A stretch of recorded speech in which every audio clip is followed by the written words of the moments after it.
I শোনো না, চ্যানেলটি সাবস্ক্রাইব করে বেল বাটনটি বাজিয়ে দিও কেমন। কৃতিকা আর এক মুহূর্ত দেরি না করে দ্রুত পায়ে রুম হতে বেরিয়ে পড়ে। আর নিচে নামতেই দেখে রান্নাঘরে ঈশানী কাজ করছে। এই সময় ঈশানীকে পেয়ে বেশ খুশিও হলো সে।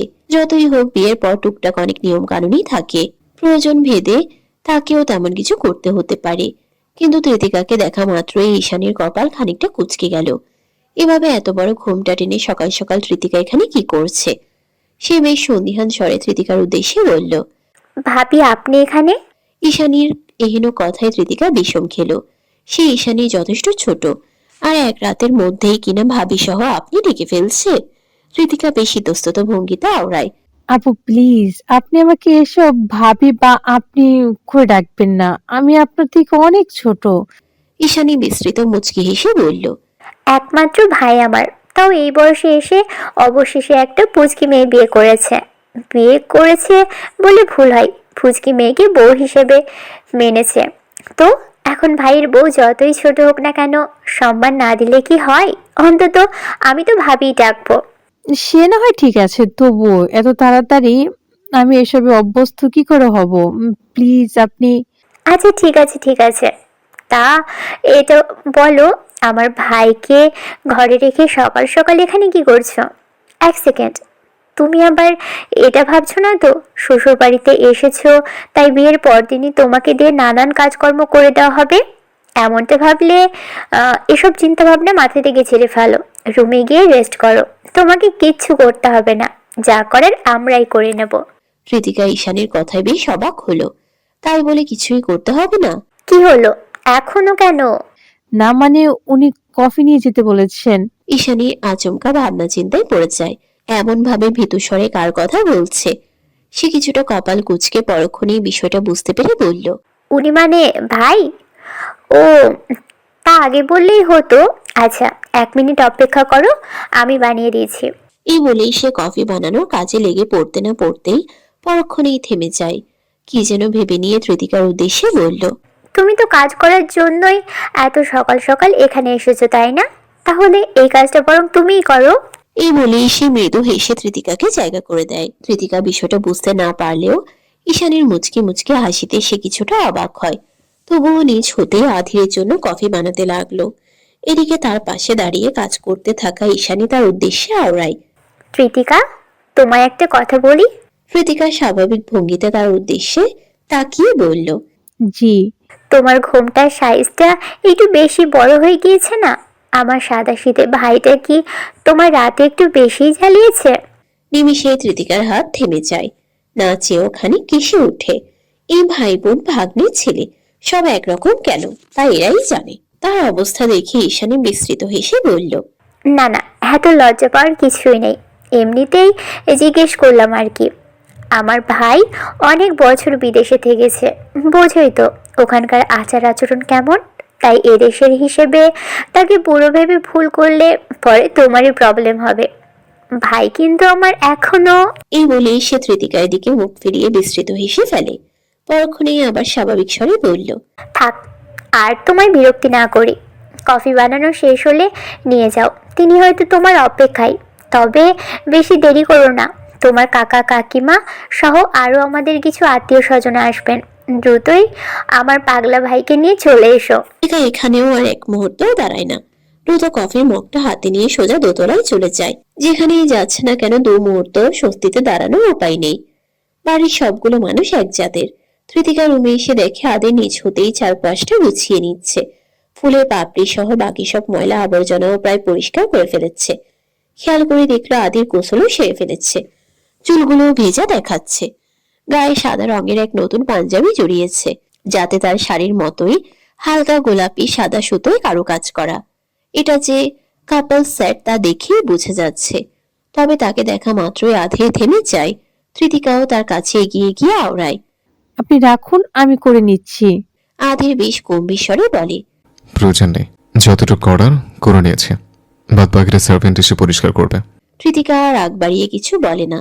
আদিরের হাতে কফির মগটা ধরিয়ে দিয়ে আলগোছে ছুঁড়ে আসে। অন্যদিকে আদিরও বেশ স্বাভাবিক ভঙ্গিতে কফির কাপটা হাতে নেয়। কাউচে গিয়ে নির্বিকার ভঙ্গিতে বসে নিজের ফোনটা বের করে কিছু একটা করতে ব্যস্ত হয়। যথারীতি সে তৃতিকার দিকে একবারও ভালো করে তাকানোরও প্রয়োজন মনে করে না। যে ব্যাপারটা তৃতিকা বেশ ভালোই বুঝতে পারে। তৃতিকা খানিকটা বিরক্ত হয়ে ভাবনা চিন্তা করতে লাগলো, সে এখন এই গম্ভীর মুখ খারসটার সাথে বদ্ধ করে করবেটা কি। আয়নার সম্মুখে বসে তৃতিকা আনমনে তার কেশ রাশিতে চিরুনি করে চলেছে। সদ্য নতুন বউয়ের ন্যায় পরনে তার ঝকঝকে এক সাদা গোলাপি রঙের শাড়ি, একই রঙের ব্লাউজের হাতাটা ঠিক কোনো অবধি। তৃতিকার সম্পূর্ণ ধ্যান এখন শুধুমাত্র নিজের চুলের প্রতি। গত কিছুদিনের ব্যস্ততায় এখন আর সেভাবে চুলের যত্ন নেওয়ার সময়ই হয় না। আর আজ যখন সুযোগ হয়েছে তখন আর সেই সুযোগ হাতছাড়া হতে দেয়নি তৃতিকা। তার চুলের ঘন কালো ঢেউগুলো আলগোছে ছড়িয়ে আছে পিঠ জুড়ে। যত্ন করে আঁচড়াতে আঁচড়াতে হঠাৎই এক আধটা এলোমেলো গোছা আঙ্গুলে আটকে যাচ্ছে, আর সে বিরক্ত মুখে আবারও সেগুলো সোজা করছে। ভ্রু কুঁচকে যায় নিমিষেই, আবার মুহূর্তের মধ্যেই ঠোঁটে খেলে যায় মৃদু হাসি। ঝলমলে শুভ্র শাড়ির আভা যেমন তার গায়ের গরমকে আরো উজ্জ্বল করে তুলেছে, তেমনি গলা কানেও হাত জোড়ায় থাকা সোনার অলংকারে সে যেন হয়ে উঠেছে অপ্সরা। এদিকে দূরে বসে আনমনে তাকিয়ে রয়েছে একজোড়া শান্ত মুগ্ধতায় পরিপূর্ণ অক্ষিদ্বয়। আদে নীরব গাম্ভীর্যে দূর হতে আপন পাকনি বউটাকে নিরীক্ষণ করতে ব্যস্ত। পেশি বহুল বলিষ্ঠ দেহের প্রতিটি ভাঁজও স্পষ্টভাবে ফুলে উঠেছে পাঞ্জাবির আদলে। যে আদির রায়ান চৌধুরীর মুখচ্ছবিতে সর্বদা এক প্রকার কঠোর সংযমের আচ্ছাদনে আবৃত থাকে, আজ যেন তা অনির্বচনীয় কোমলতায় পরিপূর্ণ হয়ে উঠেছে। আয়নার সম্মুখে বসে তৃতিকা যখন আপন কেশ রাশির পরিচর্যায় ব্যস্ত, তখন সেই স্বাভাবিক ভঙ্গিমার মধ্যেই আদির উপলব্ধি করে এক অপার্থিব মাধুর্য। তৃতিকার মুখমণ্ডলে নির্দোষ চপলতা, চাহনিতে মায়াময় দীপ্তি, সব মিলিয়ে সে যেন তার স্বপ্নাব কাহিনী। এই দৃশ্য ক্রমশ আদিরকে নিবিষ্ট করে তুলল। তার কঠিনতার আবরণে আবদ্ধ মন নিমিষেই সে মুহূর্তে ভিন্ন সুরে আন্দোলিত হলো, এবং হঠাৎই সে অপ্রত্যাশিত ভাবে তৃতিকার মাধুর্যের তীব্র আবেশে মাতোয়ারা হয়ে গাইতে লাগলো। তোমার চুল বাঁধা দেখতে দেখতে, তোমার চুল বাঁধা দেখতে দেখতে ভাঙলো কাছের আয়না। তোমার ছলকলা দেখতে দেখতে, তোমার ছলকলা দেখতে দেখতে ভাঙলো বুকের আয়না। সুর থেমে যেতেই নিস্তব্ধ ঘরে রইল শুধু এক অদৃশ্য কম্পন। তৃতিকা বিস্ময়ে স্তব্ধ। আয়নার প্রতিফলনে আদিরের চোখের সঙ্গে তার চোখ মিশে গেল। গালের কোণে লালিমা, চোখে মুগ্ধ বিস্ময়, আর ঠোঁটে এক অনিবার্য হাসি। আদিরও আর কিছু বলল না, বিছে ভঙ্গিতে ফোনে ব্যস্ত হতে চেয়েছিল, কিন্তু আর চোখে তৃতিকাকে পরখ করতে গিয়ে সে নিজেই যেন বেকায়দায় ফেঁসে গিয়েছে। আদির নিজেকে সামলে চোখ সরিয়ে নিয়ে গভীর নীরবতায় ফিরে গেল বটে, কিন্তু সেই নীরবতার মধ্যেও তৃতিকা স্পষ্ট শুনতে পেল এই গান তার জন্যই, এই উন্মোচন শুধু তারই প্রাপ্য।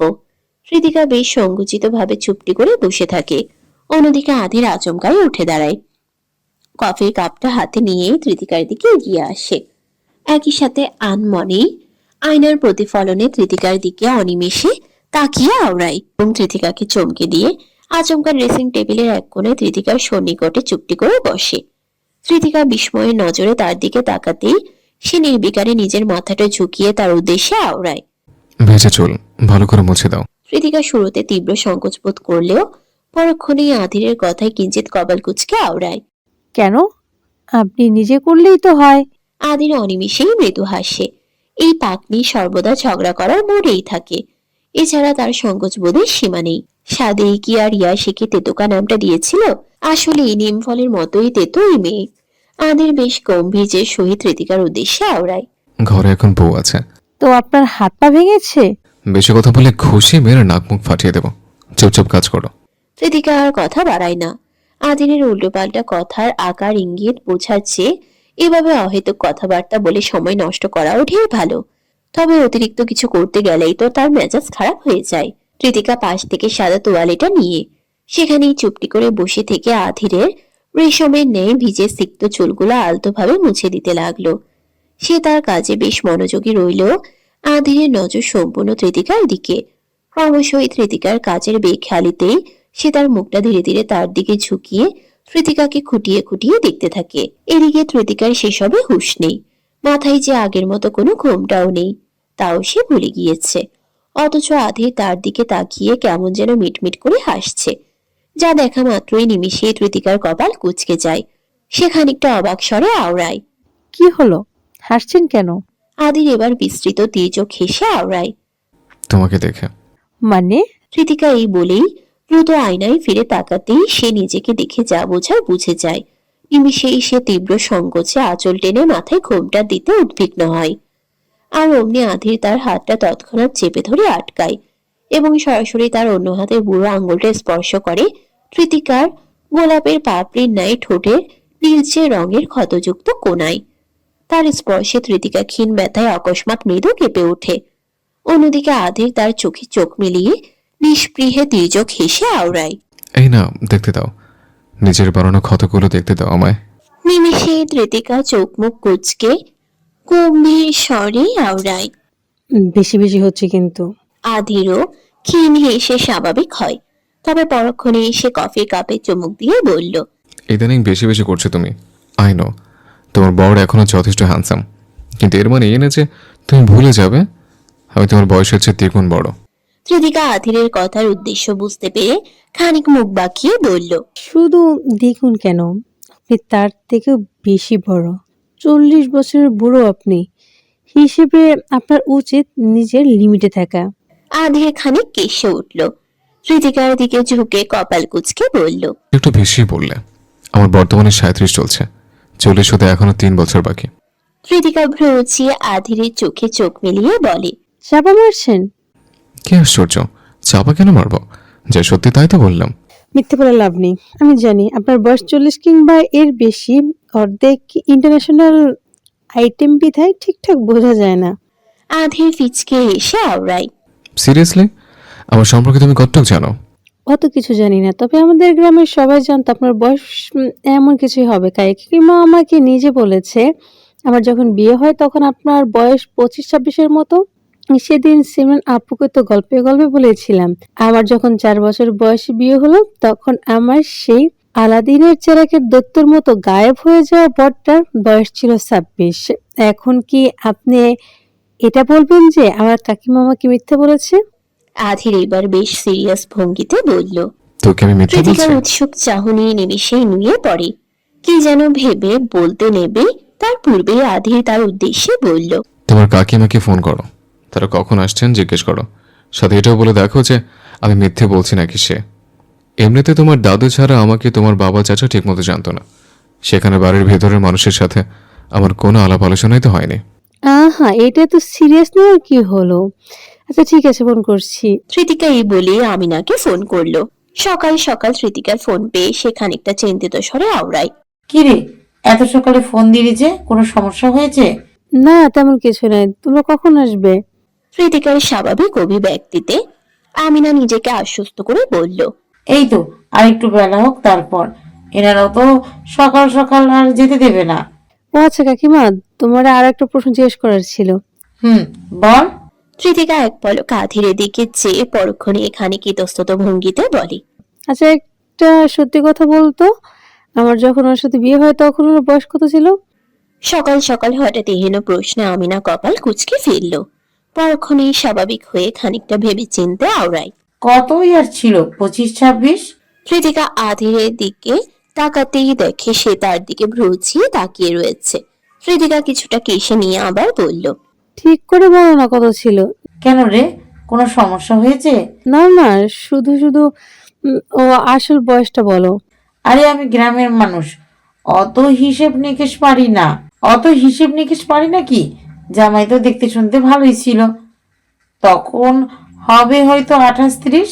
তাহলে এখন কত হইব? 40-45। আমিনার এহেন সব কথা শুনে আধিরের পাশাপাশি তৃতিকাও বিষম খেল। কোনো মতে নিজেকে সামলে নিয়ে তৃতিকা আমিনার উদ্দেশ্যে বলল, আচ্ছা আমি এখন ডাকছি, তোমরা তাড়াতাড়ি চলে এসো। এই বলে সে ফোনটা রেখে দিয়ে ইতস্তত ভঙ্গিতে আধিরের দিকে চেয়ে ফিচকে হাসে।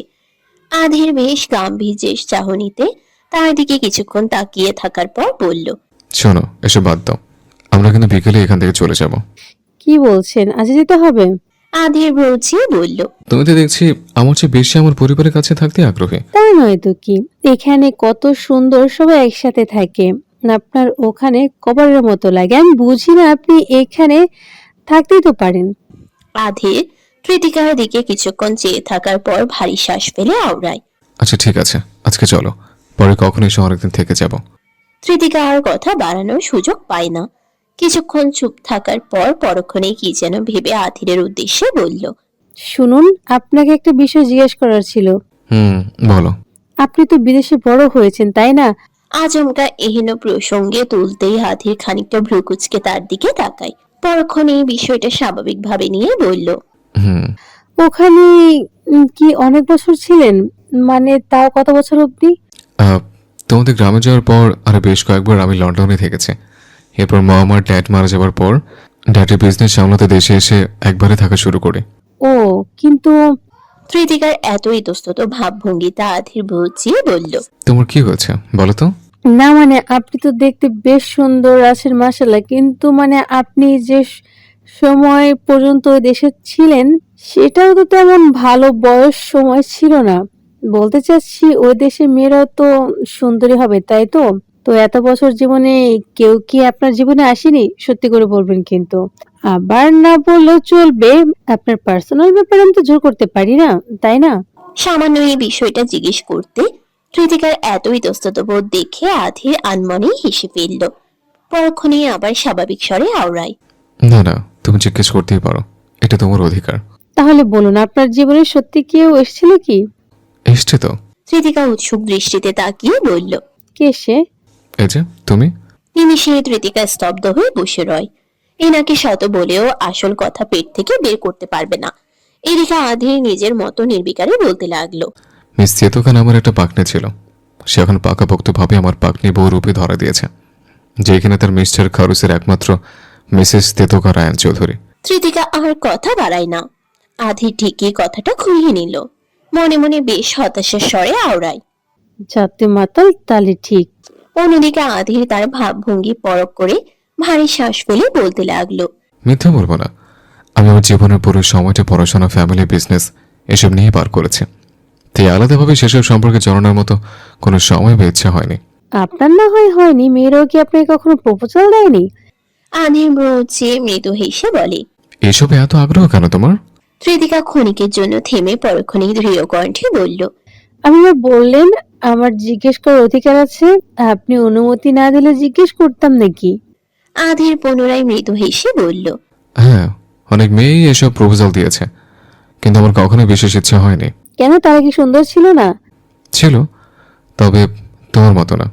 আর এসব নিয়ে তোমার এত না ভাবাই ভালো। চাইলে এটা ভেবে দেখতে পারো, সেই সময় যদি কাউকে নিজের জীবনে জায়গা দিতাম, তাহলে হয়তো আজ আর তোমার এই খারুসটাকে ফ্রেশ কন্ডিশনে পেতে না।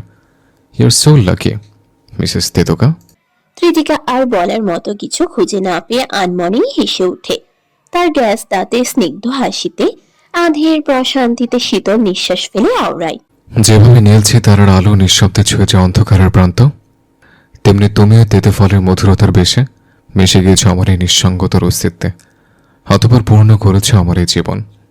শুধু এটুকুই বলবো, এই যে তেতকা পাকনি, চলে যেও না কখনো, সর্বদা থেকে যাও এই খারুসটার পাশে কাঠগোলাপের মিষ্টি সুবাস হয়ে। সকালের প্রহরে সবকিছু নিস্তব্ধ রইলেও বর্তমানে চারপাশে এলাহি কারবার শুরু হয়েছে।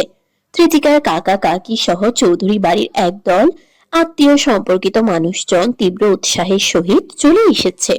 অবশেষে তাদের এই গম্ভীর মুখ ছেলেটা বিয়ে করেছে, তাও কেমন নাটকীয় ভাবে। সেসব না হয়ে বাদ দেওয়াই হলো। তাই বলে চৌধুরী বাড়ির ছেলের বউকে দেখবে না, তা কি করে হয়? প্রায় একে একে অর্ধশত মানুষজন এসে ধৃতিকাকে দেখে গিয়েছে। খাওয়া দাওয়া সহ আরো তো বেশ আয়োজন ছিলই। এছাড়া সেসব মানুষের জন্য ধৃতিকার ভাগ্যে আজ এক গাদা উপহারও জুটেছে। তবে কিছু মানুষের কথা ধৃতিকার মাথায় এখনো ঘুরপাক খাচ্ছে। কয়েকজন মধ্যবয়স্ক ব্যক্তিরা একত্রে তাকে দেখতে এসে নানান কানাঘুষা করেছে। যেমন আধির এত বছর পর বিয়ে করলো তো করলোই, তাও হাঁটুর বয়সী এইটুকু মেয়েকে। বউ তো মেয়ের বয়সী। ছি, আজকালও এসব কেউ করে? কৃতিকা এসব কানাঘুষা শুনে যতটা না বিরক্ত হয়েছে, তার চেয়েও বেশি অবাক হয়েছে যখন আফসানাও ঠিক একই প্রসঙ্গে তাদের সাথে তাল মিলিয়ে কথা বলেছে। কৃতিকার প্রচন্ড অবাক লাগলো। তাকে না হয় আফসানা পছন্দ করে না, তাই বলে ভাতিজাকে নিয়ে মানুষ এসব কথা কিভাবে বলে? যদিও কৃতিকা এসব মাথা হতে ঝেড়ে ফেলেছে শুধুমাত্র একটি মন্তব্যে। আমার স্বামী, আমার সংসার, বুড়ো না কচি তা আমার ভাববার বিষয়। এরা কারা? দাওয়াত এসেছে, আরেকজনের সংসারে নাক গলায় যত সব আউল ফাউল লোক। প্রায় সারাদিনের ব্যস্ততার শেষে বিকেলের দিকে সকল মেহমানরা বাড়ি হতে চলে গেল। এদিকে আধিরও প্রস্তুতি নিচ্ছে এখান থেকে চলে যাওয়ার। আর বেশিক্ষণ থাকার বিন্দুমাত্র ইচ্ছে তার নেই, যদিও তৃতিকার মন টানছে না। একই সাথে এটাও বুঝতে পারছে না যে আধির কেন এত তড়িঘড়ি করছে এই বিষয়ে। এদিকে আফসানা বেগমের মুখে তীক্ষ্ণ হাসি। বিশেষ কেউ আসতে চলেছে বাড়িতে, যা শুধু সেই জানে। আধির আর তৃতিকা বাড়ি হতে বেরানোর প্রস্তুতি নিচ্ছে। এরই মধ্যে চৌধুরী বাড়িতে নতুন এক সদস্যের আগমন ঘটে, যাকে দেখে আফসানা ব্যতীত সকলেই বেশ অবাক হয়। বেশ অদ্ভুত হাবভাব সম্পন্ন এক বলিষ্ঠ দেহের ব্যক্তি। দেখতে সুদর্শন হলেও তার ভাবগতিক বেশ অদ্ভুত। এটা আর কেউ নয়, বরং আফসানার একমাত্র ছেলে আবরার চৌধুরী। সাথে সে এই বাড়ির বড় সন্তান ও ইয়াসের বাবা। অথচ এতটা দীর্ঘ সময় নিজের বাবাকে চোখের সামনে দেখে ইয়াস একটুও খুশি হলো না। উল্টো সে ভীতু নজরে আবরারকে এক পলক দেখে নিয়ে সোজা আধিরের পেছনে গিয়ে লুকোয়। যে বিষয়টা তৃতিকার নজরে এলে সে বেশ অবাক হয়। অন্যদিকে হাফসা বেগম কিংবা ঈশানীও আবরারকে দেখে একটুও খুশি হলো না, বরং তাদের চোখে মুখে অদ্ভুত চিন্তার ভাঁজ পড়ল। এদিকে তৃতিকা সব লক্ষ্য করেও চুপচাপ রইল। কি হচ্ছে কিছুই মাথায় ঢুকছে না। এই লোককে দেখে সবাই এমন কেন করছে? এরই মধ্যে আবরার সরাসরি ভেতরে প্রবেশ করে সোজা আধিরের কাছে এসে সামনাসামনি দাঁড়ায়। তার পরনে অগোছালো সব জামা কাপড়, কেমন যেন মাতালের মতো চাঞ্চলন তার। এতদিন পর ও এখানে এসেছেই বা কেন, তার আধিরের বুঝতে বাকি নেই। নিশ্চিত আফসানা ইচ্ছে করেই তাকে এই বাড়িতে ডেকেছে। আধির চোয়াল শক্ত করে আবরারের দিকে চেয়ে থাকে। অন্যদিকে আবরার বিস্তৃত হেসে আধিরের উদ্দেশ্যে বলল, শুনলাম ভাই নাকি বিয়ে করেছো? এই বলেই সে পুনরায় অদ্ভুত ভাবে হেসে পরক্ষণে আবার আধিরের পাশে তৃতিকার দিকে তাকায় এবং বেশ তীক্ষ্ণ দৃষ্টিতে তাকে পরখ করে বলল, এটা তোমার বউ নাকি? এই বলতে না বলতেই আবরার তার দিকে এগিয়ে যায়। তৃতিকা অকস্মাৎ চমকে উঠে এই লোকের হাবভাবে। অন্যদিকে আবরার তৃতিকার সন্নিকটে এগিয়ে আসার পূর্বেই আচমকা আধির এসে দুজনের মাঝে বাধা হয়ে দাঁড়ায় এবং আবরারের দিকে প্রচন্ড তেজক চাহনি নিক্ষেপ করে সরাসরি তৃতিকার উদ্দেশ্যে আওড়ায়। স্মৃতি, আমাদের যাওয়ার সময় হয়ে এসছে, চলো। এই বলেই সেই তৃতিকার হাতটা শক্তভাবে ধরে এবং একটুও কথা না বাড়িয়ে আবরারের সামনে হতে সরে আসে। এদিকে আফসানা পেছন হতে খানিকটা ক্ষিপ্ত স্বরে আওড়ায়, এটা কেমন ব্যবহার আদের? আমরা তোমার বড় ভাই, তুমি তাকে এভাবে অবজ্ঞা করে চলে যেতে পারো না। আফসানার কথা শেষ হতে না হতেই আধির চোয়াল শক্ত করে আওড়ায়। I don't care. আধিরের অভিব্যক্তিতে আফসানা পুনরায় ক্ষিপ্ত হয়েও নিজেকে সামলে নেয়। অন্যদিকে আধির হাফসা আর ঈশানের উদ্দেশ্যে আওড়ায়, আসছি, ভালো থেকো। এই বলেই সে তৃতিকাকে নিয়ে বাড়ি হতে বের হতে নেবে। এমন পর্যায়ে আচমকা পেছন হতে এক ভীতু কণ্ঠস্বর ভেসে আসে, মামু আমিও যাবো তোমাদের সাথে, এখানে থাকবো না আমি। হঠাৎ ইয়াসের এহেন কথায় তৃতিকা অবাক হলেও আধির ভারী শ্বাস ফেলল। সে পিছনে ফিরতে না ফিরতেই আফসানা বেশ ক্ষিপ্ত স্বরে বলল, তুমিও যাবে মানে? তোমার বাবা এসেছে, তুমি কি করে? তার কথা সে সবার আগেই ইয়াস পাশে ফিরে ঈশানীর দিকে তাকিয়ে বলল, মা আমি যেতে চাই। ঈশানী ঠোঁট চেপে ইয়াসের দিকে তাকিয়ে রইল। অন্যদিকে আবরার সবাইকে একবার পরখ করে ইয়াসের উদ্দেশ্যে বলল, ওই কোথায় যাবি তুই? এই বাড়ির ছেলে তুই, খবরদার কোথাও যাবি না। আর আদেকে মামু কেন বলছিস? চাচা বলবি ওরে। আবরারের এহেন কথার ভঙ্গিতে ঈশানীর চোয়াল শক্ত হলো। অন্যদিকে তৃতিকা অবাক হলো তার এমন ব্যবহারে। আপাতত কিছু তো বুঝতে পারছে না, তবে এসব পরবর্তীতে আধিরকে জিজ্ঞেস করলেই হয়তো জানতে পারবে। এদিকে কেউ কিছু বলছে না দেখে ইয়াস কাদো কাদো স্বরে সোজাসুজি তৃতিকার উদ্দেশ্যে বলল, মিসেস রসগোল্লা আমাকে নিয়ে যাও প্লিজ। তৃতিকা কি করবে আর বুঝতে পারলো না। তবে বেশ সাহস করেই সে আচমকা আধিরের হাত ছেড়ে দিয়ে ইয়াসের দিকে এগিয়ে যায় এবং সকলকে এক পলক দেখে নিয়ে ইয়াসকে কোলে তুলে নেয়। কিন্তু অমনি আফসানা উচ্চস্বরে বলে ওঠে, এই মেয়ে, বেশি বলছো কেন? ওকে রেখে যেখানে যাও চলে যাও। তৃতিকা এবার বেশ রুক্ষ স্বরে আফসানার কথার উত্তরে বলল, আমি আগেই বলেছি বাচ্চাদের সামনে এভাবে কথা বলাটা ঠিক নয়। দয়া করে নিজের ব্যবহার। তোমার তো সাহস কম না? আবারও আমার মুখে মুখে ফকিন্নির বাচ্চা, আবার আমাকে ব্যবহার শেখাতে এসেছো? আফসানা যেন রাগে হিতাহিত জ্ঞান শূন্য হয়ে পড়েছে। সকলের সামনে চেয়েও আর নিজের ভালো মানুষের পোশাকে নিজেকে আড়াল করতে পারল না। উল্টো নিজের নোংরা রূপটা ধীরে ধীরে বেরিয়ে এলো। এই পর্যায়ে আফসানা এগিয়ে এসে কৃতিকাকে আরো কিছু করার আগেই পিছন হতে আধির তার কাছে এগিয়ে আসে এবং স্পষ্ট গলায় আফসানার উদ্দেশ্যে বলল, নিজেকে যতই সংযত করুন, এরপর যেন কখনো দেখি না আমার স্ত্রীর সাথে এরূপ ব্যবহার করছেন। আপনার সাথে হিসেব নিকেশ কিন্তু এখনো মেটেনি আমার। এখনই বউর পক্ষে নিয়ে কথা বলতে শিখে গিয়েছো? এই মেয়ের জন্য তুমি তোমার গুরুজনের মুখে তর্ক করছো? গুরুজন হয়েছেন যখন, তবে নিজের অবস্থানটা নিশ্চিত করুন। এছাড়া তৃতিকা হলো আমার স্ত্রী, সে আমার সম্মান, আর আমার সম্মানের উপর কেউ আঘাত করলে অন্তত অধীর রায় চৌধুরী তাকে ছেড়ে দেবে না, এবং সবাইকে নিজের মতো কিংবা নিজের ছেলের মতো ভাববেন না। সবাই আপনাদের মতো অমানুষ হয় না। এই বলেই সে তৃতিকার কোল হতে ইয়াশকে কোলে তুলে নিয়ে শক্তভাবে আঁকড়ে ধরে এবং অন্য হাতে দৃঢ় বন্ধনে তৃতিকার হাতটা চেপে ধরে বাড়ি হতে বেরিয়ে যায়। আফসানা ইয়াশকে আটকানোর জন্য চেষ্টা করতে চাইলেও আধিরের কথার উপরে গিয়ে আর কিছুই বলার সাহস হলো না। অন্যদিকে ঈশানী আর হাফসা ঘৃণ্য চাহনিতে আবরার আর আফসানার দিকে তাকিয়ে থাকে। রাত প্রায় 10টা বাজতে চলল। বেশি রাত না করে তিনজনেই একসাথে শুয়ে পড়েছে। বিছানার মাঝ বরাবর ইয়াশ নির্বিকারে ঘুমোচ্ছে। ফ্ল্যাটে এসে সে বেশ খুশি, কৃতিকা আর আধিরের সঙ্গে একত্রে পেয়েছে। এই যে আর আনন্দের বিষয় কি হতে পারে। এদিকে ইয়াশের দুই পাশে আধির আর কৃতিকা শুয়েছে, কিন্তু বাড়ি থেকে আসার পর হতে আধির কেমন গম্ভীর হয়ে গিয়েছে। কৃতিকা কথা বললেও সে কেমন চুপচাপ রয়ে গিয়েছে। কৃতিকা আর তাকে খুব একটা বিরক্ত করেনি। বিকেলের পর হতে ইয়াশের সাথে ব্যস্ততার ভঙ্গিতে সেও আধির হতে নিজেকে দূরে রেখেছে। কেননা এরই মধ্যে একবার সে আধিরের কাছ থেকে বাড়ির বিষয়টা নিয়ে জানতে চেয়েছিল। তবে আধির আজ বেশ রুক্ষ স্বরে বলেছে, এসব নিয়ে মাথা না ঘামিয়ে চুপচাপ নিজের কাজ করো। কথাটা হয়তো আরো ভালোভাবেও বলা যেত, তবে আধিরের এই ব্যবহার সে মোটেও স্বাভাবিকভাবে নিতে পারছে না। সে তখন হতে তার সাথে আর একটা কথাও হয়নি। কেমন যেন অস্বস্তি হচ্ছে প্রচুর। কৃতিকা বিছানার এক পাশে হুসপিস করতে করতেই আচমকা বসে পড়ে। পাশে ফিরে তাকিয়ে দেখে ইয়াশের সাথে সাথে আধিরও ঘুমিয়ে পড়েছে। চোখ বুজে এক হাত কপালের উপর তো অন্য হাত মাথার নিচে রাখা। কৃতিকা কিছুক্ষণ আধিরের দিকে তাকিয়ে থাকার পর আচমকা এক কাজ করে বসে। সে আলগোছে ইয়াশকে টেনে নিজের দিকে নিয়ে আসে। অতঃপর ইয়াশের ঘুমন্ত মুখের দিকে খানিকক্ষণ তাকিয়ে মুগ্ধ হয়ে তার কপালে আলতোভাবে ঠোঁট ছুঁয়ে চুমু এঁকে মৃদু হাসে। একই সাথে বিছানার মাঝ বরাবর কিছুটা ফাঁকা হতেই সে ধীর গতিতে সেখানে গিয়ে আধিরের গা ঘেঁষে চুপটি করে নিজেকে গুটিয়ে শুয়ে পড়ে এবং নিজের মাথাটা গিয়ে ঠেকায় আধিরের বুকের বাঁ পাশে। তার হৃদকম্পন অনুভব করতে করতেই সে আধিরের ঘুমন্ত মুখের দিকে তাকিয়ে রয়।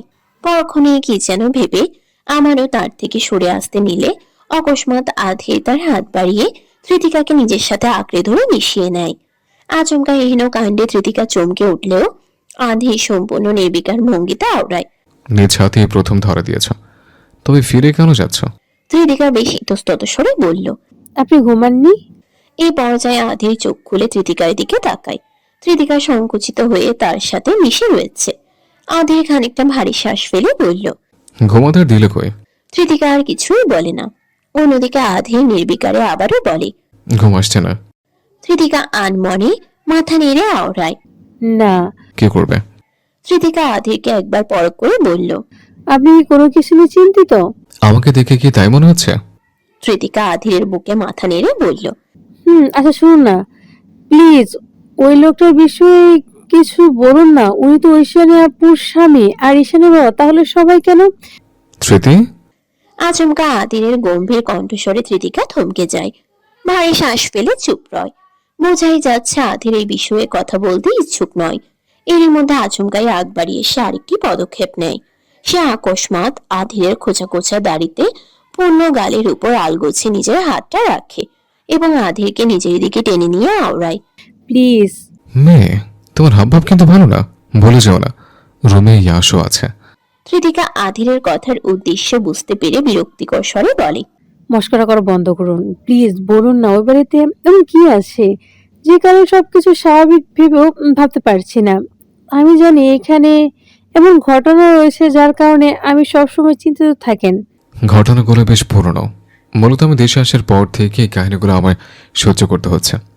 আশা করি এটুকু তো বুঝেছ। মিসেস আফসানা আমার চাচি আর আবরার আমার চাচাতো ভাই। একই সাথে হাফসা বেগম ফুপি এবং ঈশানী আমার ফুফাতো বোন, আর ঈশানীও আবরার হাজব্যান্ড ওয়াইফ। কৃতিকা বেশ মনোযোগ সহকারে আধিরের কথাগুলো শুনছে। সে কিছুক্ষণের জন্য থামতেই ত্রিতিকা বলল, এটুকু তো জানি, কিন্তু পরের ঘটনা কি?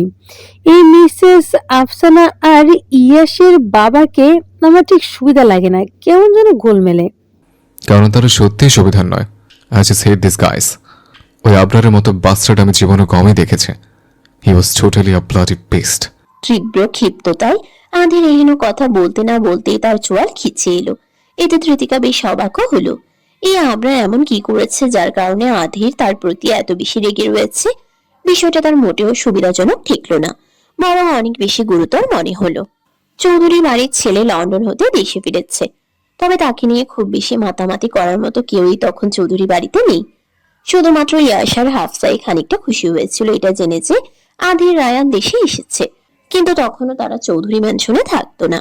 হাফসা বেগম বিধবা হলেও ছেলেকে নিয়ে সে তার নিজের ছোট্ট একটা বাড়িতেই থাকতো, কেননা চৌধুরী বাড়ির বড় বউ ওরফে আফসানার আচার আচরণ কোনোটাই তাদের ভালো লাগতো না। এদিকে আদির হলো এক গম্ভীর স্বভাবের ভদ্র বেশের ব্যক্তিত্ববান একজন ব্যক্তি, অন্যদিকে আধিরের চাচাতো ভাই আবরার হলো তার সম্পূর্ণ বিপরীত। দেশে থেকেও বছরের পর বছর টাকা উড়িয়ে নেশাখোর এক মাতাল সে। তবুও ছেলেকে নিয়ে আফসানার গর্বের শেষ নেই। একই সাথে আধিরকে তার বেশ অপছন্দ ছিল, যেন সে তাকে সহ্যই করতে পারতো না। যেমনটা সে আধিরের বিদেশিনী মাকে পছন্দ করতো না, এরও অবশ্য এক কারণ রয়েছে। আধিরের এহেন কঠোর ব্যক্তিত্বের জন্য তাকে সকলেই ছোট হতে অনেক বেশি পছন্দ করত, কিন্তু আবরারকে তেমন কারোরই পছন্দ ছিল না। সে বরাবরই উগ্র মেজাজের এক ছেলে হিসেবেই সকলের কাছে পরিচিত ছিল, আর এই নিয়ে আফসানার আধিরের প্রতি ধীরে ধীরে তীব্র ক্ষোভের সৃষ্টি হয়। আবরার বড় ভাই হয়েও যা পাচ্ছে না তা আধিরকে সহজেই পেয়ে যাচ্ছে। দেশে ফিরে চৌধুরীদের পুরো বিজনেস সে নিজের আয়ত্তে করে নিল, কেননা এই বিজনেস শুধু তার বাবার নয়, বরং এতে আধিরের দাদা চাচাদেরও খানিকটা অংশ ছিল। অথচ এই বিজনেসে আবরারের কোনো জায়গা হলো না, যদিও আধির বিজনেসের বড় এক অংশের টাকা অনেক আগে আবরারকে মিটিয়ে দিয়েছে, কারণ সে কখনোই চায় না এই বিজনেসে আবরারের মতো কারো আধিপত্য হোক, একই সাথে চৌধুরীদের নাম খারাপ হোক। অথচ কিছু বছরের ব্যবধানে আবরার আফসানা সব টাকা উড়িয়ে শেষ করে ফেলে, কিন্তু এসব নিয়ে আধিরের কোনো মাথা ব্যথা ছিল না।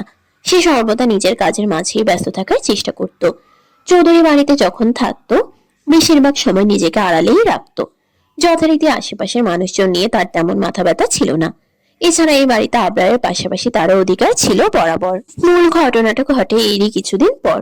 আধিরের নিত্যদিনের জীবন তখন এক নিয়মে চলছে, কাজ করছে, বাড়ি ফিরছে, ঘুমিয়ে যাচ্ছে। আশেপাশে কার কি হচ্ছে তাতে তার কোনো প্রক্ষেপই নেই। যথারীতি সেই সময় বাড়িতে এসেছিল ঈশানী আর হাফসা। ঈশানীর আর বয়সে তখন কত, যৌবনে পা দেওয়া এক রূপবতী রমণী সে, কিন্তু আধি তাকে স্রেফ বোন ব্যতীত কখনোই বিশেষ কিছু ভাবেনি। ঈশানীর ক্ষেত্রেও বিষয়টা ঠিক তাই, কিন্তু আবরারের নিয়ত ছিল খানিক ভিন্ন। সেদিন সন্ধ্যায় বাড়িতে শুধু আধির ঈশানী রয়েছে। আধি নিজের মতো দোতলায় নিজের ঘরে ক্লান্ত শরীরে ঘুমিয়ে আছে, অন্যদিকে ঈশানী নিজের মতো নিচতলায় একা একা সময় কাটাচ্ছে। হাফসা আর আফসানা তখন বাড়ির বাইরে গিয়েছে, আর এরই মধ্যে বাড়িতে আবরারের আগমন ঘটে। প্রতিবারের মতো নেশা করে এসে বাড়িতে ঢুকেছে। আশেপাশে কাউকে না দেখে তার মনে নানান চিন্তা ঘুরপাক খায়। সে ধীরে পায়ে নিচতলার দিকে রুমগুলোর দিকে এগিয়ে যায় এবং একটি রুম হতে মেয়েলি কণ্ঠস্বর শুনতে পেয়ে সে থমকে দাঁড়ায়। ভেতরে কেউ গান গাইছে, অল্প বয়সী কোনো মেয়েই হবে, এবং তার নেশাগ্রস্ত মস্তিষ্ক যেন এমন কিছুরই আশা করছিল। যথারীতি সে সুযোগ বুঝে সে ঘরে প্রবেশ করে। আচমকা কারো উপস্থিতিতে ঈশানী চমকে যায়। আবরার তার বয়সের চেয়ে যথেষ্ট বড়, সবসময় সে তাকে বড় ভাই মেনেছে, কিন্তু আদিরকে বড় ভাই হিসেবে যথেষ্ট স্বাচ্ছন্দ্য বোধ করত, যেমনটা আবরারের ক্ষেত্রে হতো না। ফলে সে তাকে এমন সময় বদ্ধ রুমে এভাবে প্রবেশ করতে দেখে বেশ ঘাবড়ে যায়। তবুও সে নিজেকে সামলে নিয়ে বলে, আবরার ভাই, তুমি এখানে? ঈশানীর এহেন কথা শেষ হতে না হতেই আবরার আচমকা দরজা লাগিয়ে দেয়। ঈশানী বেশ চমকে উঠে এতে। আবরারের হাব ভাব তার সুবিধার লাগছে না। ঈশানী জোর গলায় কিছু বলে উঠবে তার আগে আবরার আচমকা শক্ত হাতে ঈশানীর মুখ চেপে ধরে এবং তার গা হতে অন্যটা টেনে হিসড়ে ফেলে দিয়ে তা দিয়ে ঈশানীর মুখ বেঁধে ফেলে। আর এভাবেই অতীতের সেই কালো সন্ধ্যায় ঈশানীর জীবনে জঘন্য এক ঝড় এসে তার সবকিছু লন্ডভন্ড করে দেয়। নেশাগ্রস্ত আবরার এতটাই উন্মাদ হয়ে যায় যে এক পর্যায়ে ঈশানীর প্রচন্ড রক্তপাত হয় এবং সে সরাসরি অজ্ঞান হয়ে যায়। অন্যদিকে আধিরও বিষয়টা টের পেয়েছিল একদম শেষ মুহূর্তে। ওই সময় সারাটা দিন সে কাজে ব্যস্ত থাকতো। বাবা মা হারিয়েছে বেশি একটা সময় হয়নি। সময়ের সাথে সাথে সে নিজেকে আরো বেশি গুটিয়ে নিয়ে গম্ভীর হয়ে গিয়েছিল। কিন্তু সেদিন মনে হয়েছে পরিবারের প্রতি তার এই গাছাড়া ভাবভঙ্গি ঈশানের কাল হয়ে দাঁড়িয়েছে। সে স্বয়ং বাড়িতে থাকার পরও ঈশানীকে বাঁচাতে পারেনি। ঘুম থেকে উঠে ক্লান্ত শরীরে নিচে নেমে এসে দেখে এখনো বাড়িতে কেউ আসেনি। ঘড়ির কাঁটায় তখন প্রায় রাত 8টা। হাফসারা এক আত্মীয়র বাড়িতে গিয়েছে বিধায় আরেকটু সময় লাগবে হয়তো বাড়ি ফিরতে। এদিকে আথিরের শরীর বেশ ক্লান্ত লাগছিল বিধায় সে নিজেই কফি বানাতে রান্নাঘরে চলে যায়। এরই মধ্যে তার মনে পড়ে বাড়িতে তো ঈশানীও রয়েছে, মেয়েটাকে কোথাও দেখছে না কেন। আধির কফির মগটা হাতে নিয়ে করিডোরের সামনের দিকে ধীর পায়ে এগিয়ে যায়। অতঃপর আনমনে ডাকতে থাকে, ঈশানী, তুমি কি বাড়িতে আছো? ঈশানের কোনো সারা শব্দ আসে না। আধির আবারও ডাকে তাকে। কোনো জবাব না পেয়ে তার ভ্রু খানিকটা কুঁচকে যায়। তবে বিষয়টা সে স্বাভাবিকভাবে নিয়েই সামনের দিকে এগিয়ে যায় এবং আচমকাই কারো গোঙানির ক্ষীণ আওয়াজ শুনতে পায়। আধির ভ্রু কুঁচকে যতই সামনের দিকে এগিয়ে যায় আওয়াজের শব্দ ততই দৃঢ় শুনতে পায়। নিমিষেই আধিরের টনক নড়ে। ঘুম ঘুম ভাব ছুটে গিয়ে হাত থেকে সিরামিকের মগটাই ফেলে দেয়। তা চূর্ণ বিচূর্ণ হয়ে চারপাশে ছড়িয়ে ছিটিয়ে যায়। কিন্তু আধির তার ন্যূনতম খেয়াল না করেই ছুটে সেই রুমের দরজায় গিয়ে ধাক্কা দেয়। দরজা ভেতর হতে বন্ধ আর নিস্তেজ গলায় কারো গোঙানির আওয়াজে স্পষ্ট। আধিরের গলা শুকিয়ে আসে। এসব কি আদৌ সত্য নাকি তার ভ্রম? আধির নিমিষেই ক্ষিপ্ত হয়ে ওঠে এবং অনবরত দরজায় লাথি ধাক্কা দিতে লাগলো। ঈশানী তখনও পুরোপুরি জ্ঞান হারায়নি, আর আবরার তখন একদমই হুঁশে নেই। আধির আরেকটু সময় নষ্ট না করে সরাসরি দরজা ভেঙে ঘরের ভিতরে প্রবেশ করে এবং নিজের চোখের সামনে যা দেখতে পায় তাতে যেন তার সম্পূর্ণ দুনিয়া ঘুরে যায়। ঈশানের অচেতন বস্ত্রহীন বিভৎস রক্তমাখা দেহ বিছানার এক কোণায় পড়ে আছে। অন্যদিকে আবরার তাকে দেখে থেমে গিয়ে পাগলের ন্যায় দাঁত খুলে হাসছে। আধির কিছুক্ষণের জন্য সম্পূর্ণ স্তব্ধ মূর্তির মতো দাঁড়িয়ে থাকে।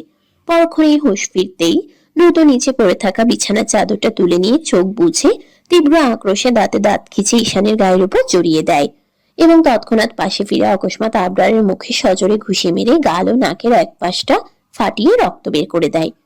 এবং সে এতেই থেমে থাকে না। তীব্র আক্রোশে সেদিন আবরারকে তার সর্বোচ্চ শক্তি জোরে ইচ্ছে মতো মেরে রক্তাক্ত করেছিল এবং একটা পর্যায়ে সে সম্পূর্ণ হিতাহিত জ্ঞান শূন্য হয়ে যায়। আবরার শুরুতে উল্টো তাকে আঘাত করলেও আধিরের আক্রোশ ও পেটানো শরীরের গায়ে জোরে তার তেমন কিছুই করার জো হয় না। অন্যদিকে আধির শুধু দাঁতে দাঁত পিষে একটি কথাই বলে যায়, ইউ ব্লাডি বিস্ট, আমি তোকে জান মেরে ফেলবো, তোকে শেষ করে দেবো জানোয়ার। এদিকে তারই কিছুক্ষণের মাঝে বাড়িতে প্রবেশ করে হাফসা ও আফসানা। কিন্তু শুরুতেই কিছু সন্দেহজনক মনে হওয়ায় তারা খুঁজে খুঁজে শেষ অবধি সেই রুমের দিকে চলে যায় এবং সেখানে গিয়ে যা দেখে তাতে আর নিজেদের ঠিক রাখতে পারে না। ঈশানীকে এহেন অবস্থায় দেখে হাফসা তখনই জ্ঞান হারায়। অন্যদিকে নিজের ছেলেকে এভাবে মার খেতে দেখে আফসানাও আর ঠিক থাকতে পারে না। আধিরকে থামাতে কি ছেড়ে কি করবে বুঝতে না পেরে আচমকা ভারী ফুলদানি দিয়ে সে আধিরের মাথার পেছন হতে আঘাত করে। আধির এতে ক্ষণিকের জন্য নিস্তেজ হয়ে গেলেও আবরারকে ছাড়তে নারাজ, যেন তখনই মেরে ফেলবে। এবং এরপর যা ঘটে তার সম্পূর্ণ কাহিনী আরো বিচ্ছিরি মোড়ে রূপ নেয়। আফসানা আধিরকে থামাতে না পেরে বাড়িতে গার্ড সহ তাদের সাথে নিয়ে আসা আরো দুজন আত্মীয় স্বরূপ মহিলাকে নিয়ে আসে এবং আধিরকে কোনো মতে থামিয়ে আবরারকে তার হাত থেকে বাঁচিয়ে নেয়। অন্যদিকে ঈশানীকে সোজা হসপিটালে পাঠানোর ব্যবস্থা করে, তবুও তা কিছুটা গোপনে, কেননা সে কখনোই চায় না কোনো কারণে চৌধুরীদের রেপুটেশন খারাপ হোক। এদিকে হাফসার জ্ঞান ফিরতে না ফিরতেই আফসানা আরো মুশকিলে পড়ে যায়। বাড়িতে এখন বাইরের লোকও রয়েছে। অন্যদিকে তার নিজের গর্ভের ছেলে কিনা এমন কাজ করেছে, এটা সে কিভাবে সবাইকে বলবে? তবে সেও তো থেমে থাকার মানুষ নয়। আধিরকে বেশি তোয়াক্কা না করে আচমকাই বড়সড় অভিনয় করে সেই সব দোষ সবার সামনে আধিরের উপর চাপিয়ে দেয়, যাকে আজ অব্দি সে বোনের নজরে ব্যতীত কখনো চেয়ে দেখেনি। সে ঈশানীর সাথে জঘন্য ঘটনার দায়ী কিনা সে আধিরের উপর চাপিয়ে দেওয়ার চেষ্টা করে এবং সাথে এও বলে আধির নিজে এমন নিকৃষ্ট কাজ করে শুধু শুধু তার ছেলেকে ফাঁসাচ্ছে। কেননা আধির আর ঈশানী বাড়িতে একা ছিল। তারা যাওয়ার সময় তো তার ছেলে আবার বাড়িতে ছিল না। নিশ্চিত আধিরের এমন কুকর্ম দেখে আবরার তাকে বাধা দিতে গিয়েছে, আর আধির এভাবে তার উপর চড়াও হয়েছে। আধিরের বয়স তখন বেশি না এবং আধিরকে হেলাফেলার নজরে দেখে তার উপর এমন দায় চাপানোই যেন আফসানার জন্য কাল হয়। সেদিন সে সর্বপ্রথম চুপচাপ গম্ভীর স্বভাবের আধিরের ভয়ঙ্কর এক রূপ দেখে। আফসানার কথা শেষ হতে না হতেই সে আচমকাই সরাসরি আফসানার উপর তীব্র ক্ষিপ্ত হয়ে ওঠে এবং কারো তোয়াক্কা না করে অকস্মাৎ টেবিল হতে ছড়িয়ে উঠিয়ে আফসানার গলায় চেপে ধরে। তার হীন কাজে তখন সকলেই হতভম্ব। সে এমন ভাবে ক্ষিপ্ত হয়েছে যেন তখনই আফসানাকে মেরে ফেলবে, অথচ সে পেছন হতে আফসানার হাত দুটো চেপে ধরে গলায় ছড়িয়ে আটকে তার কানের কাছে হিসিয়ে আওড়াচ্ছিল। যদি নিচে আর তোর পেটে ধরা জানোয়ারটাকে জানে বাঁচাতে চাস, তবে এখনই সব স্বীকার করে নে। খুব দ্রুত আমি পুলিশকে ডাকবো। নোংরামি করে আমার উপর এমন দায় চাপানোর মতো নিকৃষ্টতার পরিণতি হারে হারে টের পাবি তোরা। আদিরের এহেন রূপের সাথে আফসানা তখনও পরিচিত হয়নি। সে ভাবতেও পারেনি এই ছেলে এভাবে নিজের ক্ষিপ্রতা প্রকাশ করবে। সে তো ভেবেছিল সবার সামনে দায় চাপিয়ে দিলে আর কোনো সমস্যাই হবে না, অন্তত বাইরের মানুষগুলোর সামনে নিজের ছেলের রেপুটেশন তো ঠিক থাকবে। কিন্তু পুলিশের প্রসঙ্গ এলেই সে প্রচন্ড ঘাবড়ে যায়, হাত পা কাঁপতে থাকে তার নিমিষেই। সে উপায় না পেয়ে আদিরের কথাই রাজি হয়। তবে ঘটনাটা বাহিরের মানুষজন গার্ডের সামনে খানিকটা ভিন্নভাবে উপস্থাপন করে ফেলে। সে আদিরের উপর হতে দায় সরিয়ে নিলেও সে আচমকাই সবার সামনে বলে দেয় যে ঈশানী আর আবরার স্বামী স্ত্রী এবং তাদের শুধু কাবিনে বিয়ে হয়েছে আর খুব শীঘ্রই আনুষ্ঠানিকভাবে বিয়ে হবে। তাই ওদের পার্সোনাল বিষয় নিয়ে এত মাথা ঘামানোর কিছু নেই। যতই সে এসব বানিয়ে বলুক না কেন, বাইরের মানুষ কিছুটা হলেও তো বুঝে গিয়েছে এখানে আসলে কি ঘটনা ঘটেছে। কিন্তু সেসবে তার কিছু আসে যায় না। সমস্যা হয় পরবর্তীতে আধিরকে নিয়ে। সে তার ছেলেকে জেলে পাঠিয়েই ছাড়বে। অন্যদিকে এমন একটা অ্যানাউন্সমেন্ট দিয়ে আফসানা কি করবে নিজেও জানে না। শেষে ছেলেকে বাঁচাতে সে হাফসার কাছে ক্ষমা চেয়ে ঈশানের সাথে তার ছেলের বিয়ের প্রস্তাব দেয়। হাফসা তখনও হিতাহিত জ্ঞান শূন্য অবস্থায়। মেয়েটা তার হসপিটালে বারবার অচেতন হয়ে যাচ্ছিল বিধায় তাকে বাড়িতে পাঠিয়ে দেওয়া হয়েছে। অথচ মধ্যরাত ধরে এমন অশান্তি তার একটুও ভালো লাগছে না। হাফসা তখনও জানে না সে কি করবে। একদিকে আধে বারবার বলেছে সে যেন কোনো মতেই এমন কিছুতে রাজি না হয়। অন্যদিকে আফসানা তাকে বুঝিয়েছে তার ছেলে না হয়ে জেলে যাবে, কিন্তু তার মেয়েকে সে পরবর্তীতে কি করবে? অমন মেয়েকে কে বিয়ে করে ঘরে তুলবে? এমন নানান ভুজুং ভাজুং বুঝিয়ে শেষ অব্দি তাকে আফসানা এতে রাজি করিয়ে নেয় এবং আধিরও এতে হার মেনে যায়। কিন্তু সেদিন সে একটা শর্ত রেখে যায় আফসানার কাছে, যতই ওই আবরারের সাথে তার বিয়ে হোক না কেন, ঈশানী যদি না চায় তবে আবরার কখনোই যেন এই চৌধুরী বাড়িতে প্রবেশ করতে না পারে। একই সাথে আফসানাকেও ওই বাড়ি ছাড়তে হবে, কেননা এখানে শুধুমাত্র হাফসা আর ঈশানীই থাকবে। বাড়ির বউ হিসেবে মাঝে মধ্যে আসতে পারে, কিন্তু একেবারে কখনোই থাকতে পারবে না আফসানা। আর তার শর্ত না মানলে পরিণতি ঠিক তাই হবে যেমনটা আধির চাইবে। যথারীতি ঈশানী কিছুটা সুস্থ হতে আবরারের সাথে তার খুব সাধারণভাবে বিয়েটা হয়। ঈশানী রাজি না থাকলেও আফসাই তাকে আফসানার মতো ভুজুং ভাজুং বোঝায়। অন্যদিকে ঈশানী বিষয়টা বুঝতে পেরে নিজেকে প্রচন্ড অসহায় মনে করে, বিয়েটা করে ফেলে। তবে আধিরের শর্ত মোতাবেক সে কখনোই চাইতো না আবরার এই বাড়িতে আসুক। যথারীতি আবরার জেলে না গেলেও দেশের বিভিন্ন প্রভাবশালী জায়গাগুলোতেই বাদবাকি সময় কাটিয়ে দিত এবং কখনো চৌধুরী বাড়িতে আসা হতো না। এদিকে আধির আর চৌধুরী বাড়িতে থাকতে খুব বেশি স্বাচ্ছন্দ্য বোধ করতো না, কেননা ততদিনে নিজের প্রতি তার এক ঘৃণ্যতা চলে এসেছে। সবসময় মনে হতো সে আবরারকে সঠিক শাস্তি দিতে না পেরে হেরে গিয়েছে। অন্যদিকে তখন ঈশানী প্রেগনেন্ট, যা ছিল সম্পূর্ণই অপ্রত্যাশিত। তখন সে বাচ্চাটাই নষ্ট করে ফেলতে চাইলে আধির তাকে মানা করে সাহস যোগায়, কেননা দোষ তো ওই জানোয়ার করেছে, তাহলে কেন এই বাচ্চাটা শাস্তি পাবে? কিন্তু তখন ঈশানী মানতে পারছিল না এটা ওই মানুষরূপী জানোয়ারের পাপের ফল। এদিকে শুরু হয় নতুন কাহিনী। বাড়িতে তখন আধির, হাফসা ও ঈশানী থাকতো, অথচ ঈশানী তখন প্রেগনেন্ট, কিন্তু তার স্বামীকে বাহিরের কেউ আশেপাশে দেখতে পায় না। বিষয়টা অনেকেরই খটকা লাগে, লোক মুখে নানান কাহিনী ছড়ায়। সে ঘুরে ফিরে আধিরের দিকেই নজর হুটে। শেষমেশ আধির এসব সহ্য করতে না পেরে চৌধুরী বাড়ি ছেড়ে দূরে নিজস্ব ফ্ল্যাট নিয়ে থাকতে শুরু করে। আর এইভাবেই আধিরের সাথে চৌধুরী ম্যানশনের এক বিরাট দূরত্ব জমে যায়। তবে ঈশানীর প্রেগন্যান্সির সময় হতে ইয়াস হওয়ার পরও আধির সবসময় তাদের খেয়াল রাখতো, দূর হতে যতটা পারতো বড় ভাইয়ের মতো সাহায্য করত। একই সাথে ইয়াসের জন্য মাঝে মধ্যে চৌধুরী বাড়িতে এসে তার সাথে ধীরে ধীরে বেশ সখ্যতা জমে যায়। ইয়াস তার জন্য পাগলের মতো ভক্ত হয়ে যায়, কিন্তু তবুও আধির সেখানে থাকতে পুরোপুরি স্বাচ্ছন্দ্য বোধ করতো না, কেননা ইয়াস হওয়ার পর মাঝে মধ্যে আফসানা এই বাড়িতে আসতো। একই সাথে কখনো কখনো আবরারও আসতো এবং তাদের মাঝের সম্পর্কগুলো কিছুটা স্বাভাবিক হতে শুরু করে। আবরার শুরুর দিকে ঈশানীর কাছে অনেক মাপ চায়, যদিও সেসব তার মায়ের শেখানো কায়দা, তবে খুব বেশি একটা কাজ হয় না। ঈশানী এখনো তাকে ঘৃণার নজরে দেখে। অন্যদিকে ইয়াসও তার এই বাবা নামের মানুষটাকে একটুও পছন্দ করে না। যখনই সে মাঝে মধ্যে বাড়িতে আসতো তখনই সে খেয়াল করে দেখতো তার মা কিংবা নানি কেমন যেন মন খারাপ করে থাকে। আবার কখনো কখনো সে তার বাবাকে তার মায়ের সাথে বেশ খারাপ আচরণও করতে দেখে, যা সে তার সাথেও করে। অথচ তার আধের মামুকে সে কখনোই এমন কিছু করতে দেখেনি। যথারীতি খুব ছোটবেলাতেই সে দুজনের মাঝে বিরাট এক ফারাক খুঁজে পায় এবং আবরারকে বাবা হিসেবে বেশ অপছন্দ করতে শুরু করে। রাত প্রায় বেশ গভীর, অথচ আধের একের পর এক ঘটনা তৃতিকাকে ধীরে স্থিরে খুলে বলল। তৃতিকার মাথায় যেন কাজ করছে না। এই একটা বাড়িতে স্বাভাবিক মানুষের মুখোশের আড়ালের পেছনে এমন ভয়াবহ অতীত লুকিয়ে আছে। তৃতিকা সিলিং ফ্যানের দিকে তাকিয়ে এখনো নিজের বিস্মিত ভাবনায় মগ্ন রয়েছে। এতক্ষণ আধির যা বলল সবটাই তার কাছে স্বপ্নের মতো লাগলো। এই আফসানা তবে কতটা জঘন্য ব্যক্তিত্বের তা ভাবতেই গা গুলিয়ে আসছে। আর তার ছেলের কথা না হয় বাদই দেওয়া হলো। তৃতিকা ভারী শ্বাস ফেলে, পাশে মুখ ফিরিয়ে আধিরকে দেখে। আধির এসব বলতে বলতে ইতিমধ্যে গভীর ঘুমে বিভোর হয়েছে। তৃতিকা পুনরায় ভারী শ্বাস ফেলে, তার অন্য পাশে মাথা কাত করে তাকায়। আধিরের বাহুতেই মাথা ঠেকিয়ে বক্ষের পাশ ঘেঁষে শুয়েছে সে। পাশে তাকিয়ে দেখে উল্টো দিকে মুখ করে শুয়ে থাকা ইয়াসকে। তৃতিকা আধিরের কাছ থেকে সরে ইয়াসের দিকে এগিয়ে যায় এবং তাকে পেছন হতে আলতোভাবে জড়িয়ে ধরে। ঝাগড়া চুলে হাত বুলিয়ে পেছন হতে তার এক ঝাঁক রেশমের ন্যায় চুলে মুখ গুজে বেশ আদরের সহিত চুমু খায় এবং নিজেও চোখজোড়া ঘুমের আবেশে বুঝে নিয়ে আওড়ায়। বাবা, ইয়াসকে জড়িয়ে ঘুমের ঘোরে হারিয়েছে তৃতিকা। বদ্ধ ঘরে শুয়ে থাকা তিনটি অস্তিত্বের দুজনই এখন ঘুমের জগতে, কিন্তু একজন এখনো জেগে রয়েছে। ইয়াসের চোখের পাতা দুটো খুলে যায়, সে খুব সম্ভবত ঘুমিয়েই পড়েছিল। কিন্তু হঠাৎ আধিরা তৃতিকার কথোপকথনের মাঝে তার ঘুম ভেঙে যায়।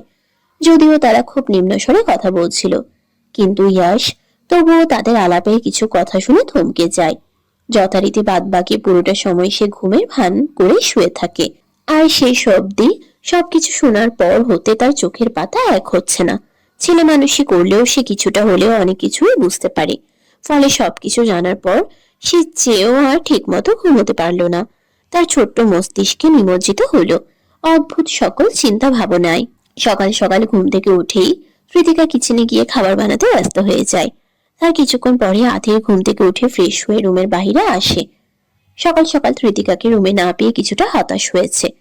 নিশ্চিত এদিক সেদিক গিয়ে নিজ হতেই পাকনামি করে কাজকর্ম করতে শুরু করে দিয়েছে। যথারীতি আধির এসে দেখলো তৃতিকা সত্যি সত্যি ব্রেকফাস্ট তৈরির প্রস্তুতি নিচ্ছে। শাড়ির আঁচল কোমরে পেঁচিয়ে গুজে প্রচন্ড গম্ভীর্যের সাথে চপিং বোর্ডে ছুরি দিয়ে সবজি কাটছে, কিন্তু ভাবভঙ্গি এমন যেন এটা দিয়ে কাজ করতে সে বেশ বিরক্ত। আধির ভারী শ্বাস ফেলে তার দিকে এগিয়ে যায়। কারোর উপস্থিতি টের পেয়ে তৃতিকার সামনে মুখ তুলে তাকিয়ে বলল, আপনি উঠে গিয়েছেন? Good morning. Good morning. Tritika মিষ্টি হেসে পুনরায় নিজের কাজে মনোযোগ দেয়। অন্যদিকে আধির নির্বিকারে তৃতিকার পেছনে এসে দাঁড়ায়। তৃতিকা তার কাজে মগ্ন থাকা অবস্থাতেই নিজের উদরে শক্তপোক্ত হাতের অস্তিত্ব টের পায়। নিমিষে এসে চমকে উঠে, হাত দুটো থেমে যায়। তার পিঠের সাথে আধিরের শক্তপোক্ত বক্ষদেশ টেকে রয়েছে। তৃতিকা মুখ ফিরিয়ে আর চোখে আধিরকে দেখে। আধিরের ভাবভঙ্গি একদমই স্বাভাবিক। এসব কি? কি? প্রশ্নের উত্তরে উল্টো প্রশ্ন। তৃতিকা ঠোঁটে ঠোঁট চেপে চুপচাপ থাকে। পরক্ষণে পেট হতে আধিরের হাত সরানোর চেষ্টা করতেই আধির উল্টো তার শাড়ির ভাঁজ গলিয়ে আরো শক্তভাবে কোমর পেঁচিয়ে নিজের সাথে আঁকড়ে ধরে। তৃতিকা অজান্তেই অকস্মাৎ কেঁপে ওঠে। হাত থেকে ছুরিটা আপনা আপনিই পড়ে যায়। তৃতিকা দাঁতে দাঁত চেপে তীব্র অস্বস্তিতা আওড়ায়। এবার কিন্তু একটু বেশি হচ্ছে না? হোক না বেশি, তুমি তোমার কাজ করো। আমাকে নিষেধ করেছে? ইয়াস ঘুম থেকে উঠেছে? না, এখনো ওঠেনি। তৃতিকা আর কিছু বলার মতো খুঁজে পায় না। অন্যদিকে আধির পুনরায় নিজে হতেই তার উদ্দেশ্যে বলল, তুমি গিয়ে চুপচাপ বসে থাকো, ব্রেকফাস্ট আমি বানিয়ে নিচ্ছি। কেন, আমার রান্না ভালো লাগে না? বিষয়টা তা নয়, এসব দিয়ে তোমার সবজি কাটতে অসুবিধা হচ্ছে। তৃতিকা মাথা নুইয়ে সবজিগুলোর দিকে তাকায়। এসব ছুরি বোর্ডে কাটাকাটি করার অভ্যাস তার নেই, তবে এতটা অসুবিধা হচ্ছে না যেভাবে আধির বলছে। এরই মধ্যে আধির পেছনে হতে তার হাত দুটো বাড়িয়ে তৃতিকার হাতে হাত মিলিয়ে সবজি কাটতে লাগলো। তৃতিকার আর বুঝতে বাকি নেই এই লোক এইসব কাজেও বাহানা খুঁজতে এসেছে। যথাক্রমে সে বেশ কড়া স্বরেই বলে উঠল, আপনি এখান থেকে চলে যান, তাহলেই হবে। আধির খানিকটা ভাবনা চিন্তা করে নির্বিকার স্বরে বলল, চুমু দেবে? প্রমিস করছি, একটা চুমুতে আধা ঘন্টার জন্য তোমার থেকে দূরে সরে থাকবো। নিমিষেই ধৃতিকা বিষম খেয়ে ওঠে। এত স্বাভাবিক ভঙ্গিতে এইসব কথা কেউ কিভাবে বলে? ধৃতিকা কিছু সময়ের জন্য থমকে দাঁড়িয়ে থাকে। পরক্ষণে নিজেকে তটস্থ করে ওভাবেই সবজি কাটার চেষ্টা করে। কিন্তু আধি যেন পরিকল্পনা নিয়ে এসেছে, তাকে বেশি বেশি বিরক্ত করবে। যথারীতি পুনরায় দু হাতে ধৃতিকার কোমর পেঁচিয়ে তার খোঁচা খোঁচা দাড়িযুক্ত গালটা পেছন হতে ধৃতিকার ঘাড় গলায় আচমকা ঘষে দেয়। নিমিষেই ধৃতিকার চমকে সংকীর্ণতায় কুঁকড়ে যায়। চোখ মুখ খিচে ছুরিটা শক্ত হাতে চেপে ধরে এবং হাত তার আপনা আপনি আধিরকে আক্রমণ করার জন্য উঠে যায়। মেরে ফেলবে একদম। আধির তাতে নির্বিকার রইলেও আচমকা ইয়াসের কণ্ঠস্বরে দুজনেই চমকে উঠে দূরে সরে যায়। তোমরা কি চাকু দিয়ে মারামারি করছো? ঘুম ঘুম চোখে হেলে দুলে দাঁড়িয়ে থাকা ইয়াসের হীন কথা শুনে কৃতিকা বেশ ইতস্তত ভঙ্গিতে বলল, মারামারি নয়, আমার তো বড় হয়েছি, মারামারি করব কেন? আমরা তো সবজি কাটছিলাম। কৃতিকা এই বলেই আধিরের দিকে আর চোখে বড় বড় করে তাকায়। আধি তাতে ন্যূনতম ভ্রুক্ষেপ না করেই পুনরায় কৃতিকার কাজ ঘেঁষে দাঁড়ায় এবং নির্বিকারে স্বাভাবিক স্বরে বলল, বাড়ি ঘুম ভালো আছে? ইয়াস কোনো জবাব দেয় না। আধির দিকে কিছুক্ষণ তাকিয়ে থাকার পর হালকা মাথা ঝাঁকিয়ে বলে, ফু। এই বলেই সে নিজের মতো চুপচাপ গিয়ে সোফায় বসে পড়ে। এদিকে তার ভাব ভঙ্গিতে আধির সহ তৃতিকারও কপাল খানিক কুঁচকে যায়। ইয়াসকে হঠাৎ এত মনমরা কেন দেখাচ্ছে? তারা দুজন একে অন্যের দিকে চাওয়াচাওয়ি করে। আধির এবার ইয়াসের দিকে এগিয়ে যায় এবং তার পাশ ঘেঁষে বসে উৎসুক কণ্ঠে আওড়ায়, তোমার কি মন খারাপ? মাম্মামকে মিস করছো? ইয়াস নিষ্পলক চাহনিতে তার দিকে তাকিয়ে মাথা নাড়িয়ে বলে, না, তবে কিছুই না, আমার অনেক ঘুম পাচ্ছে। তার এহেন কথায় আধি নিঃশব্দে হেসে বলল, ও তাহলে এই ব্যাপার। তবে এত দ্রুত ঘুম থেকে কেন উঠেছ? মিস রসগোল্লা আমার টিচার, আর সে আমায় বলেছিল সকাল সকাল ঘুম থেকে ভালো বাচ্চারা ওঠে, তাই আমি উঠেছি। ইয়াসের কথাবার্তার ভঙ্গি আধিরের কাছে কিছুটা অদ্ভুত লাগলো। যেন মনে হচ্ছে ইচ্ছে করেই জোরপূর্বক সে স্বাভাবিক থাকার চেষ্টা করছে, কিন্তু এর যথাযথ কারণ খুঁজে না পেয়ে আধির বিষয়টা স্বাভাবিকভাবেই নেয়। যেহেতু উঠেছ তবে ফ্রেশ হয়ে আসো। মিসেস তেতো কাজ রান্না করছে, আশা করি তার রান্না তোমার ভালো লাগবে। ইয়াস তৃতিকার দিকে এক পলক তাকিয়ে পরক্ষণেই মৃদু হেসে রুমের দিকে চলে যায়। অন্যদিকে তৃতিকাও বুঝতে পারে কিছু একটা ঘাপলাতো হয়েছে। হয়তো গতকাল আবরারকে দেখেই তার এমন পরিবর্তন, নয়তো ইয়াসের মতো ছেলের এত চুপচাপ থাকার কথা নয়।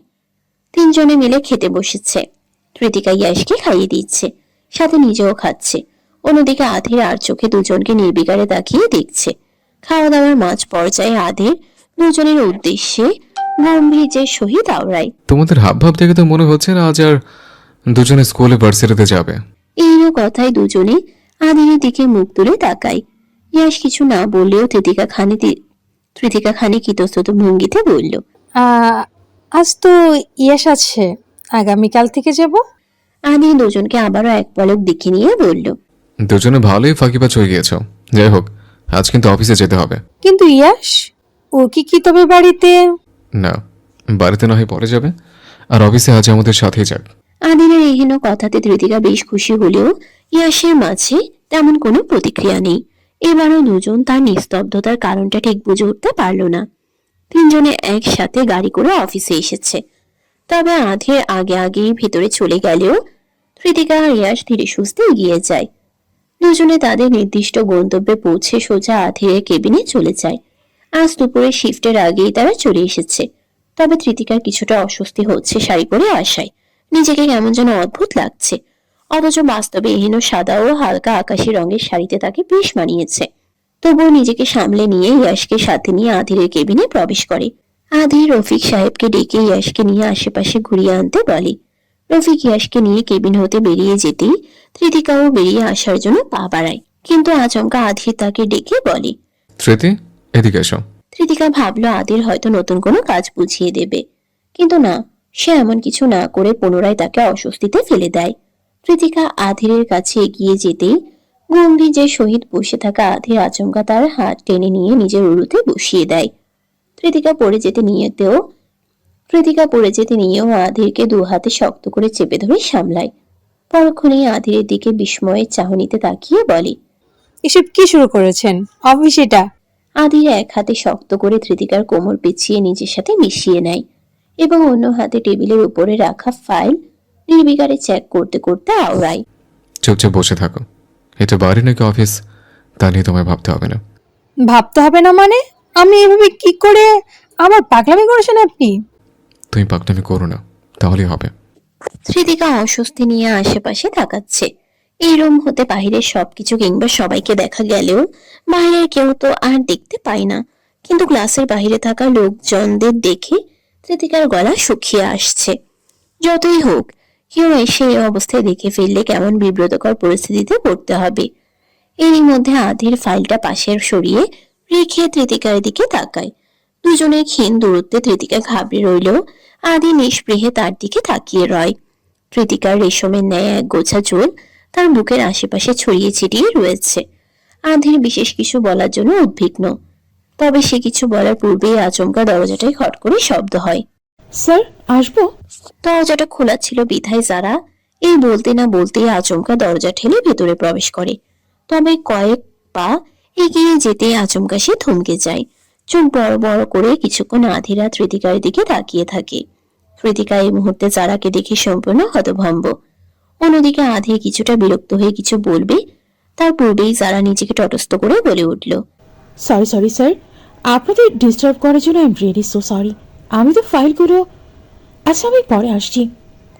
এই বলেই সে দ্রুত রুম থেকে বেরিয়ে দরজাটা বন্ধ করে দিয়ে চলে যায়। এদিকে ধৃতিকার চোখ মুখ তীব্র অস্বস্তিতে খিচ্ছে আধিরের দিকে তাকিয়ে বলে, কি করলেন এটা? এই বলেই সে আধিরের কোল হতে উঠে বসতে নিলে আচমকা চুলে টান লাগে। আধিরের শার্টের বোতামে চুলগুলো ছড়িয়ে ছিটিয়ে লেগে রয়েছে। ধৃতিকা তা ছাড়িয়ে নেওয়ার জন্য তড়িঘড়ি শুরু করে। আধির এতে খানিক বিরক্ত হয়ে ধৃতিকার হাত চেপে ধরে এবং নিজেই চুল ছাড়িয়ে দিতে দিতে বলে, তুমি এত কেন রিয়েক্ট করছো আমি বুঝতে পারছি না। তুমি বউ আমার, এমন তো নয় যে আমি তোমার সাথে বড় কিয়া করছে। পাগলের মতো কথা বলবেন না। ওরা কি জানে নাকি যে আমি আপনার বউ? তাহলে ভেবে দেখুন তো এসব দেখে কি ভাববে। কিছুই না, আর কিছু ভাবলেও তাতে আমার কিচ্ছু যায় আসে না। বাদবাকির জানানোর বিষয় না, আমি জানিয়ে দেব। আশা করি তোমার আর কোনো সমস্যা নেই। ধৃতিকা হতাশ হয়ে চুপ করে যায়। এই লোক সবকিছুতে এত কিভাবে স্বাভাবিকভাবে নিতে পারে? যারা ঠোঁটের কোনায় তির্যক হাসি চিকচিক করছে, যেন সে কোনো যুদ্ধ জয় করার মন্ত্র পেয়ে গিয়েছে। তার সন্দেহ যে ভুল ছিল না এটা এবার প্রমাণিত। এখন শুধু এসব নিয়ে অফিসের সবার সাথে জোরালোভাবে আলাপ আলোচনা করতে হবে। আপাতত সে বাদ বাকিদের অপেক্ষায় রয়েছে। আজ সকাল সকাল অফিসে না এলে কত বড় সিনটা মিস হয়ে যেত। যারার এহেন মন খুশি ভাবনার মাঝেই আচমকা তার সামনে ইয়াশ পড়ে। এখানে ইয়াশকে দেখে সে বেশ অবাক হয়। এই ছেলে এখানে কি করছে? একে পড়ানো ছেড়েই তো সে এই অফিসে জব শুরু করেছিল। এদিকে ইয়াশ আপাতত চুপচাপ হয়ে ধৃতিকার কাছে এগিয়ে যাচ্ছে। অন্য কোনো সময় হলে তার আধির মামুর অফিসে আসতে পেরে সে অনেক বেশি খুশি হতো, কিন্তু বর্তমানে সে একটুও খুশি নয়। তার মতো সারাক্ষণ কথা বলতে থাকা ছেলেটাও ঘন্টার পর ঘন্টা চুপ হয়ে যাচ্ছে। ইয়াশ না, তুমি এখানে কি করছো? ঘন্টার পর ঘন্টা চুপচাপ হয়ে যাচ্ছে। আচমকা চোখের সামনে যারাকে দেখে ইয়াশের কপাল খানিকটা কুঁচকে যায়। এনার কাছে তো আগে পড়েছে সে। ইনি তার সেই মিস যাকে সে একটুও পছন্দ করতো না। তবুও ইয়াশ স্বাভাবিক থেকে বলল, আপনি মিস জিরা তাই না? কিন্তু তুমি এখানে কার সাথে এসেছো? যারার সাথে কথা বলতে ইয়াশের ভালো লাগছে না। আবার যারার এত কৌতূহলী চাহনিতেও সে কিছুটা অবাক হয়। তবুও স্বাভাবিক স্বরে বলল, মামুর সাথে এসেছি। মামু? তোমার মামু আবার কে? এখানে তো কোনো এমপ্লয়ীদের রিলেটিভদের আসা পারমিশন নেই। আমি তো এত কিছু জানি না, এটা মামুর অফিস, তাই মামুই আমাকে নিয়ে এসেছে। এই বলে ইয়াশ চলে যেতে নেয়। তবে যারা পুনরায় তাকে থামায়। সে এখনো বুঝতে পারেনি ইয়াশ আদতে কার কথা বলছে। তোমার মামুর নাম কি? অধীর রায়ান চৌধুরী। ওই যে ওটা মামুর রুম, সে এখানকার বস। নিমিষেই যেন যারা আকাশ হতে পড়ল। মানে কি এই ভম্বলটার মামাই তাদের এএসআর? সিরিয়াসলি? বাচ্চাদের সম্পর্কে এমন চিন্তা ভাবনা রাখা যারা জন্য নতুন কিছু নয়। স্বভাবগত কারণে এসব তার ব্যক্তিত্বের সাথে একদম সামঞ্জস্যপূর্ণ। তবে এবার তাকে আরো বেশি চমকে দেওয়ার জন্য আচমকা ধৃতিকা ইয়াশকে খুঁজতে খুঁজতে তাদের দিকে এগিয়ে আসে এবং ইয়াশকে পেয়ে গেলেও তার পাশে যারাকে দেখে সে খুব বেশি খুশি হয় না। উল্টো কিছুটা অস্বস্তিতে পড়ে গিয়ে ইয়াশকে ডেকে নিয়ে চলে যেতে নেয়। ইয়াশ, চলো, তোমার মামা তোমাকে ডাকছে। যারা দুজনকে বাধা না দিলেও আচমকাই তার একটা বিষয় মনে পড়ল। এই ইয়াশের টিউশনিটা ছেড়ে দিয়ে সেই তো কৃতিকাকে টিউশনিটা দিয়েছিল। সিরিয়াসলি, সে এই মেয়ের এত বড় উপকার করেছে, তাও নিজের সর্বনাশ করে। যারা দুজনে যাওয়ার পথে আচমকা এগিয়ে গিয়ে তাদের থামায় এবং কৃতিকার উদ্দেশ্যে বলল, কৃতিকা, তোমার সাথে কি কিছু কথা বলতে পারি? কৃতিকা কিছু না বললেও যারা তাকে এক নজরে পরখ করে নেয় এবং পরক্ষণেই কিছুটা সংকোচের সাথে আওড়ায়। একটু পার্সোনাল আর কি, সময় হবে? কৃতিকা বুঝতে পারছে না কি করবে। নিশ্চিত উল্টোপাল্টা কিছু বলার জন্যই তাকে থামিয়েছে। কৃতিকা নিজেকে স্বাভাবিক রেখে বলল, বলুন। যারা একবার ইয়াসো কৃতিকাকে দেখে নিয়ে তির্যক হেসে বলল, কংগ্রাচুলেশনস, আই থিঙ্ক তুমি সফল হয়েছ। নিমিষেই কৃতিকার কপাল কিছুটা কুঁচকে যায়। নিশ্চিত এই মেয়ে অন্য কিছু বলার জন্য নিষ্পিস করছে, তাই তারা তো মনিতা। কিন্তু কৃতিকা তার কোনো কিছুই শুনতে রাজি নয়। ধন্যবাদ, আমরা তবে আসছি। এই বলেই দুজনে যাওয়ার জন্য পা বাড়ায়। একই সাথে যারা তাদের থামানোর জন্য উদ্বেগ প্রকাশ করে, কিন্তু এরই মধ্যে পাশ হতে আধের এসে আচমকাই ইয়াশ আর কৃতিকার উদ্দেশ্যে বলল, ইয়াশ, তোমার মাম্মাম ফোন করেছিল, বাড়িতে যেতে হবে। তুমি কি এখন যাবে নাকি? ইয়াশ আধের দিকে কিছুক্ষণ তাকিয়ে থাকার পর নিষ্পৃহে আওড়ায়। বাবা দাদিমা চলে গিয়েছে। নিমিষে আধের আর কৃতিকা দুজনেই স্তব্ধ হয়ে যায়। তবে আধের পরক্ষণেই স্বাভাবিক স্বরে বলল, না, তোমার বাবা চলে গিয়েছে, কিন্তু তোমার দাদিমা এখনো আছেন। তুমি কি যাবে? ইয়াশ আলতোভাবে মাথা নাড়িয়ে সম্মতি জানায়। অন্যদিকে আধের আর কথা না বাড়িয়ে আচমকা ইয়াশকে কোলে তুলে নেয় এবং অকস্মাৎ কৃতিকার হাত শক্ত করে আঁকড়ে ধরে বলল, স্মৃতি, তুমিও চলো, ফুপি তোমাকে যেতে বলেছে। এই বলেই সে নির্বিকার ভঙ্গিতে লিফটের দিকে এগিয়ে যেতে পা বাড়ায়। কিন্তু আশেপাশে লোকজন সহ যারাও বেশ অবাক চাহনিতে তাদের দিকে তাকিয়ে থাকে। এতদিন গোপনে এসব করত, আর এখন সবার সামনেই। যারা বিস্ময়ে কিছু বলতে চেয়েও যেন আর বলতে পারল না। কৃতিকাও স্তব্ধ হয়ে শুধু আধিরের পায়ের সাথে পা মেলাচ্ছে। এরই মধ্যে আবার আধির নিজেই অকস্মাৎ থেমে যায় এবং পাশে ফিরে যারার দিকে তাকিয়ে বলে, মিস জারা, আপনি যা দেখেছেন তার টেনে হিচড়ে বড় করার কোনো প্রয়োজন নেই। We are husband and wife, so that's normal. I hope এবার আপনি নিজের কাজগুলো যথাযথভাবে মনোযোগ দিতে পারবেন। হয়তো আপনাকে কাজের চেয়ে বেশি আননেসেসারি গসিপ করতে বেশি দেখা যায়। Attention everyone, I would like to share a personal announcement with all of you. আপনারা যাকে মিস কৃতিকা তালুকদার হিসেবে চেনেন, তার আরও একটি বিশেষ পরিচয় হলো তিনি আমার স্ত্রী মিসেস কৃতিকা রায়ান চৌধুরী। কিন্তু আমাদের বিয়েটা পারিবারিকভাবে খুব ছোট পরিসরে হয়েছে বিধায় সকলকে এই বিষয়টা জানানো সম্ভব হয়নি। But as your boss, a small but special celebration will be arranged soon for everyone to celebrate together. রাতের খাওয়া দাওয়ার পর আধিরা কৃতিকা দুজনে গাড়ি রেখে হাঁটতে হাঁটতে বাড়ি ফিরছে। বেশ খানিকক্ষণ আগেই দুজনে চৌধুরী বাড়ি হতে ফিরেছে। আধির ভেবেছিল দুপুরে দুজনকে ওখানে রেখে এসে আবার অফিসে যাবে, কিন্তু বাস্তবে এমন কিছুই হয়নি। আধির চৌধুরী ম্যানশনে যাবার পরও তাকেও এক প্রকার ধরে বেঁধে এই রাত অবধি সেখানে রাখা হয়েছে। অতঃপর রাতের খাবার শেষেই দুজনে ছাড়া পেয়েছে। কিন্তু কৃতিকার চাওয়া অনুযায়ী আপাতত দুজনে আবারও নির্জন রাস্তা ধরে পায়ে হেঁটে এগোচ্ছে। কৃতিকা আকাশের পানে তাকিয়ে দেখে আবহাওয়া তেমন সুবিধার নয়, হয়তো বৃষ্টি নামবে, কিন্তু তাদের অ্যাপার্টমেন্ট তো বেশ কিছুটা দূরে। মাঝ রাস্তায় এসে ভিজে ভিজে যেতে হবে নাকি? আশেপাশে রিক্সারও তেমন দেখা নাই। অন্যদিকে আধির তার ভাবভঙ্গি লক্ষ্য করে বলল, কি হয়েছে? আকাশের অবস্থা তেমন একটা ভালো না দেখছি। এখন বৃষ্টি নামলে কি বিধিকিচ্ছাই হবে বলুন তো? আধির কৃতিকাকে এক পলক দেখে নেয়। এখনো সেই সাদা আকাশি রঙের সুতি শাড়ি পরা, চুলের খোপাটা বেশ ঢিলে হয়ে গিয়েছে। তার নিজের অবস্থাও তেমন ভালো নয়। আয়রন করা ডার্ক নেভি ব্লু কোট ও সাদা শার্টটা কেমন এলোমেলো হয়ে আছে। আধির কিছু একটা ভেবে নিয়ে পরক্ষণেই নির্বিকার ভঙ্গিতে বলল, কিছু হবে না, ভিজতে ভিজতে বাসে ফিরবো। কৃতিকা এহেন কথায় আধিরের দিকে কপাল কুঁচকে তাকিয়ে বলল, বৃষ্টিতে ভিজবেন? আগের বার ঠান্ডা লেগে কি অবস্থা হয়েছিল মনে আছে?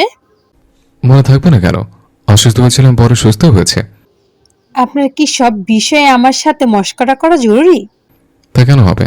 আর মস্করাটা বা করলাম কোথায়? আধিরের এহেন নির্লিপ্ত ভাবভঙ্গিতে ধৃতিকা কপাল কুঁচকে ভারী শ্বাস ফেলে রুক্ষস্বরে বলে, আমি আপনার সাথে সিরিয়াসলি কথা বলছি মিস্টার খারুস। শরীর কোনো হেলাফেলা করার বিষয় না। আপনার বৃষ্টিতে ভেজার অভ্যাস নেই, এমন অসময়ে বৃষ্টি ভিজলে নির্ঘাত ভয়ঙ্কর অসুস্থতায় ভুগবেন। আধির মাথাটা খানিকটা পাশে কাত করে ধৃতিকাকে একবার কারচোখে দেখে নেয়। পরক্ষণে আবার জোরে হাঁটা ধরে, নির্বিকার স্বরে বলে, তাতে কি, তখনও তুমি ছিলে, এখনো তুমি আছো। আমার নয় একটা সামলে নিও মিসেস তেতুকা। আধি নিজের মতো হেঁটে ধৃতিকাকে রেখে বেশ খানিকটা দূরে চলে গিয়েছে। অন্যদিকে ধৃতিকা সেখানেই স্তব্ধ হয়ে দাঁড়িয়ে থাকে। আধিরকে পেছন হতে দেখতে দেখতে আচমকা তার অন্য আরেকটি বিষয় মনে পড়ে, যা আধিরকে এখনো বলা হয়নি। বেশ কিছুক্ষণ আগের ঘটনা। আধির আর ধৃতিকা বাড়ি হতে বের হওয়ার কিছুক্ষণ পর একটা লোকাল পার্ক এরিয়ার পাশে এলে আধির নিজেদের জন্য আইসক্রিম কিনতে স্টোরে যায়। যথারীতি ধৃতিকা রাস্তার একপাশে দাঁড়িয়ে থাকে। অন্যদিকে আধির ভিড়ের মাঝে মিশে গিয়েছে। চারপাশে সন্ধ্যা নেমে আসায় রাস্তার ল্যাম্পপোস্টগুলো জ্বলে উঠেছে। একই সাথে চারপাশের মানুষজনের ভিড়ও যেন ক্রমশই বাড়ছে। এরই মধ্যে ধৃতিকার নজর পড়ে যায় এক পরিচিত ব্যক্তির দিকে। তার থেকে কিছুটা দূরেই সিমরান দাঁড়িয়ে।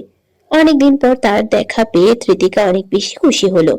সে তার কাছে ছুটে যাবে তার পূর্বেই আচমকা খেয়াল করে সিমরানের কাছে আরো একজন তার পরিচিত ব্যক্তি এসে দাঁড়ালো। ব্যক্তিটি সিমরানকে একটা কোন আইসক্রিম হাতে ধরিয়ে দিতেই সিমরান বিস্তৃত মুচকি হেসে সেই পুরুষের বাহু আঁকড়ে ধরে কাঁধে মাথা ঠেকায়। পরক্ষণেই দুজনেই সম্মুখের রাস্তা ধরে এগিয়ে যেতে লাগলো। অন্যদিকে ধৃতিকা আর সুযোগই হলো না সিমরানের কাছে গিয়ে দুটো কথা বলার। যদিও ধৃতিকা নিজের স্থান হতে সবকিছু চুপচাপ দেখতে পারছিল, কিন্তু সিমরান কিংবা তার পরিচিত সে বিশেষ ব্যক্তি তাকে লক্ষ্য করেনি। তারা দূরে সরে যেতেই নিমিষেই ধৃতিকা কপাল কুঁচকে আওড়ায়। সিমরান আপুর সাথে আসিফ ভাই, তার মানে এই কাহিনী চলছে এদের ভেতরে। তৃতি, বৃষ্টি ফোঁটা পড়ছে, এখন এখানে দাঁড়িয়ে কি করছো? আচমকা আধিরের কণ্ঠস্বরে ধৃতিকার ধ্যান ভাঙে। আকাশের দিকে তাকাতেই কয়েক ফোঁটা বৃষ্টির জলে তার চোখ মুখ খিচে আসে। সে সামনের দিকে তাকিয়ে দেখে আধির তার অপেক্ষায় দাঁড়িয়ে। সে এক প্রকার দ্রুত পায়ে ছুটে দৌড়ে আধিরের কাছে পৌঁছায়।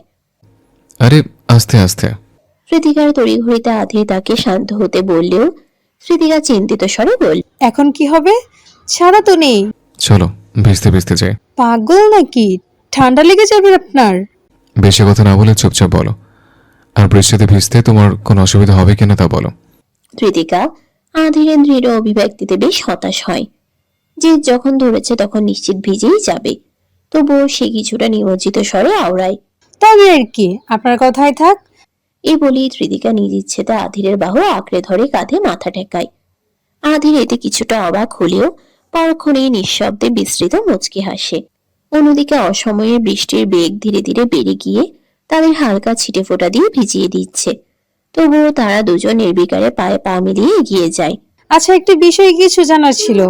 ধৃতিকার কথায় আধির নিষ্পৃহে বলল, বলো। আপনার মায়ের সম্পর্কে জানতে আমি বেশ আগ্রহী। ওর নাম কি ছিল? এনা চৌধুরী। যদিও তার বার্থ নেম ছিল ফ্রিয়া গ্রেস। তিনি সম্পূর্ণ বিদেশিনী ছিলেন, তাই না? তবে শ্বশুর বাবার সাথে কিভাবে বিয়েটা হলো? আধির উৎসুক দৃষ্টিতে তাকিয়ে থাকে ধৃতিকার দিকে। উঁচিয়ে তাকায়। শ্বশুর বাবা? ধৃতিকা বিষয়টা খেয়াল করে ক্ষণিকের জন্য চুপ রইলেও পরক্ষণেই স্বাভাবিক স্বরে বলে, হিসেবে তো তাই হয়। আচ্ছা, আপনি ঘটনা বলুন। আধির মৃদু হেসে বৃষ্টি ছড়া আকাশের পানে তাকিয়ে দীর্ঘশ্বাস ফেলে বলতে লাগলো, বাবা তখন লন্ডনে পড়াশোনা করার জন্য গিয়েছে, আর মম ছিল তার ভার্সিটির জুনিয়র। এরপর দুজনের স্বাভাবিকভাবে আলাপ হয়। ধান দুজনে দুজনকে ভালোবাসে, এরপর সোজা বিয়ে করে। তারপর আপনি দুনিয়াতে আসছেন, তাই তো? ধৃতিকার এহেন কথায় আধির হেসে ফেলল। ইচ্ছে করেই যে মজাটা করে মিটমিট করে হাসছে তা আর বুঝতে বাকি নেই। যথারীতি আধির এবার নিজের দানটা চালার জন্য বলল, আমাদের জন্য একজন আসা উচিত, তাই না? নিমিষেই ধৃতিকা স্তব্ধ হয়ে দাঁড়িয়ে যায়। আধির মৃদু হেসে নিজেকে স্বাভাবিক রাখে। জানতো এসবে ধৃতিকা অস্বস্তিতে পড়বে, আর ঠিক এমনটাই হলো। আধির এবারও একই ভঙ্গিতে তড়িঘড়ি করে বলল, চলো চলো দ্রুত বাসায় যে, ওদের নিয়ে আসার জন্য তো প্ল্যানিং করতে হবে, তাই না? আধির এই বলেই ধৃতিকার হাত ধরে এগিয়ে যেতে চাইলেও ধৃতিকা একই জায়গায় চুপ করে দাঁড়িয়ে থাকে এবং বেশ ইতস্তত ভঙ্গিতে বলে, দ্রুত যাওয়া যাবে না, আমার পায়ে ব্যথা। ধৃতিকার এহেন অভিব্যক্তিতে আধি জোরে হেসে ফেলে, নিজেকে সামলায়, তার কাছে এসে মাথায় আলতোভাবে টোকা দিয়ে বলল, আপনি চলো এবার, কপাল ভালো এখনো জোরের বৃষ্টি নামেনি, নয়তো পুরো কাক ভেজা হয়ে বাসায় ফিরতে হবে। কিন্তু কিন্তু কি? কিন্তু কি? চিন্তা নেই, তুমি না চাইলে কিছু হবে না, ইউনো না আমার জেন্টলম্যান। আধির এই বলেই আচমকা ধৃতিকার দিকে বাম চোখ মেরে তির্যক হাসে। অমনি ধৃতিকার চোখ মুখ কুঁচকে যায়। এই একই কথা সে বাসর রাতেও বলেছিল। তারপর যা হয়েছে তা আর নতুন করে না বলাই ভালো। নিমিষে ধৃতিকা আধিরের দিকে চোখ ছোট ছোট করে আওড়ায়। আস্ত একটা খারুস, গিরগিটের চেয়েও কয়েক ধাপ এগিয়ে, অসভ্য পুরুষ। মনে মনে এসব কথা বললেও মুখে সে আধিরের উদ্দেশ্যে বলল, শুনুন, কাকা কাকি আমাদের একবার গ্রামের বাড়িতে যেতে বলেছে। কিছুদিনের মাঝে আপনার কি সময় হবে ওখানে যাওয়ার? আধির কিছুক্ষণ সময় নিয়ে ভেবেচিন্তে আওড়ায়। ম্যানেজ করে নেব, সমস্যা নেই, যাওয়া যাক। আধিরের এহেন অভিব্যক্তিতে ধৃতিকা বেশ খুশি হলো। এদিকে আধির এই বৃষ্টিতে ভিজতে ভিজতেই রোডের এক পাশে কাঠগোলাপ গাছের দেখা পেয়ে সেদিকে চলে যায় এবং একগুচ্ছ কাঠগোলাপ নিয়ে আবারও ধৃতিকার দিকে এগিয়ে আসে এবং একটি ফুল ব্যতীত বাকিগুলো সব ধৃতিকার হাতে ধরিয়ে দেয় এবং অন্যদিকে ধৃতিকার কানের পাশে চুলের মাঝে গুজে দিয়ে মুগ্ধ দৃষ্টিতে তাকিয়ে থাকে। অন্যদিকে ধৃতিকা বিস্তৃত মুচকি হেসে ফুলগুলো হাতে নিয়ে বলল, আপনার কাঠগোলাপ অনেক পছন্দের? আধির ধৃতিকার মুগ্ধ নয়নে পলক না ফেলেই বলল, বিষয়টা তা নয়, কিন্তু তোমার সাথে কাঠগোলাপটা কেন যেন একটু বেশি মানায়। আধির চোখের পলক ফেলছে না দেখে ধৃতিকা কিছুটা ইতস্তত বোধ করে, তবুও চুপটি করে একই জায়গায় দাঁড়িয়ে থাকে। এদিকে বৃষ্টির বেগ আচমকাই বেড়ে যায়। আধির এতে নির্বিকার রইলেও ধৃতিকা বেশ ভরকে গিয়ে এলোমেলো পায়ে ছুটতে নিলে আচমকা তার জুতোর ফিতে ছিঁড়ে যায়। অমনি সে হতভম্বের ন্যায় আধিরের দিকে তাকালে আধির বিষয়টা বুঝতে পেরে ভারী শ্বাস ফেলে। এমনিতে ভিজেই গিয়েছে, এখন জোরে বৃষ্টি এলেই বা ক্ষতি কি, অথচ এই মেয়ের পাকনামি কমে না। আধির নির্বিকারে ধৃতিকার কাছে এসে নিজের কোটটা খুলে তার মাথায় জড়িয়ে দেয়। অমনি ধৃতিকার তীব্র সংকোচের সাথে করুণ স্বরে বলে ওঠে, জুতো ছিঁড়ে গিয়েছে। ভালো হয়েছে, আরো করো পাকনামি। গম্ভীর স্বরে এই বলেই সে আচমকা হাঁটু গেড়ে বসে। ধৃতিকার পা হতে জুতা জোড়া খুলে নিজের হাতে নিয়ে নেয় এবং ধৃতিকাকে চমকে দিয়ে নিজের কালো রঙের ফর্মাল শু খুলে ধৃতিকার পায়ের কাছে রেখে পুনরায় দাঁড়িয়ে গিয়ে বলল, এটা পরে নাও, পিছালো রাস্তা, পায়ে ছোট করে পাথর ময়লা ঠুকে পড়লে সমস্যা। ধৃতিকা আধিরের গম্ভীর মুখটার দিকে তাকিয়ে বলল, কিন্তু আপনি? আমার পায়ে মজা আছে। এই বলে সে ধৃতিকার হাত ধরে হাঁটতে শুরু করে। অন্যদিকে ধৃতিকা অমন বড় সাইজের শু পরে খটখট শব্দ করে এগিয়ে যেতে লাগলো এবং আধিরের দিকে বেশ ইতস্তত স্বরে বলল, সরি। আধির ধৃতিকার দিকে মুখ ফিরিয়ে গম্ভীর স্বরে বলে, পাকনামিটা কমিয়ে ফেলো, বহুবার বলেছি এই কথা, কিন্তু তুমি শোনোনি। ভবিষ্যতে একবার যদি এর জন্য তোমার সাহায্য করতে গিয়েছে, বিশ্বাস করো আমার হাত থেকে আর বাঁচতে পারবে না। আধিরের এহেন হুমকি স্বরূপ কথায় ধৃতিকা বেশ উৎসুক স্বরে বলল, এমনি কিছু বলবেন আপনি? নিমিষে আধিরের গাম্ভীর্যতা ফুরিয়ে তির্যক হেসে ফেলে। এতে ধৃতিকা কপাল কুঁচকে আওড়ায়। হাসছেন কেন? এমনিতেই। এদিকে আধির আবারও নিজের মতো হাঁটতে লাগলো। বৃষ্টির বেগ ততই বাড়তে লাগলো। ধৃতিকাও আর কথা বাড়ায় না, তবে একা একা আধিরের কোটটাকে নিজের মাথায় ছাতা বানিয়ে যেতে বেশ অস্বস্তি হলো। এটা কেমন স্বার্থপরের মতো কার্যক্রম। এমনিতে দুজনেই ভিজে পুরো চুপসে গিয়েছে, কিন্তু তার সারা রাত বৃষ্টিতে ভিজতে সমস্যা না হলেও আধিরের তো হবে। যথারীতি সে নিজের মাথা হতে কোটটা আধিরের মাথায় দিতে আধির বলে উঠল, আর এটা কি করছো? আমি বললাম তো। চুপ থাকুন আপনি, বেশি বোঝেন সবসময়। কে শুনে কার কথা? আধির নিজের মাথা হতে ভেজা কোটটা সরিয়ে পুনরায় তা গায়ে পড়ে নেয়, যা দেখে ধৃতিকা কপাল কুঁচকে বলল, কি আশ্চর্য, আবার ভেজা কোটটা কেন পরলেন? যা আমার পছন্দ নয় তাই আমি কখনো টলারেট করি না। আধিরের গম্ভীর অভিব্যক্তিতে ধৃতিকাও বেশ রুক্ষ স্বরে বলে, এত জেদি কেন আপনি? আমি পাকনামি করি আর আপনি বুড়ামি করেন, তাই তো? কৃতিকার কথায় আধির বুককে ফেন থেকে পরক্ষণেই বলে, অনেক হয়েছে, বাড়ি চলো। যাচ্ছি তো। রাগ করেছ? না, খালি আজ রাতে জ্বর আসুক না, মেরে ফেলবো একদম। বাপরে, এভাবে হুমকি? আপনার কাছ থেকেই তো শিখেছি। যা শেখাবো তা তো শিখবে না, শিখবে সব উল্টো পাল্টা জিনিস। দুজনে এভাবেই একে অপরকে টুকটাক খোঁচা দেওয়া কথাবার্তা বলে ভিজতে ভিজতে এগিয়ে যায়। এমন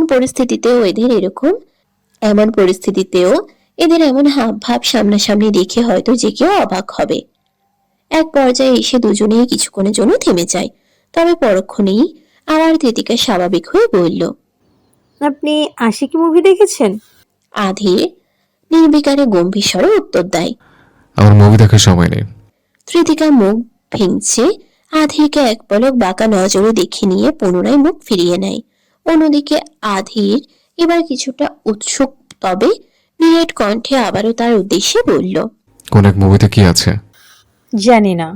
আচ্ছা বলো, এবার শুনছি আমি। এখন কেন বলবো আমি? শুরুতে আমার কথার দাম দেননি, ভালো হয়েছে। আহা, রাগ করছে কেন?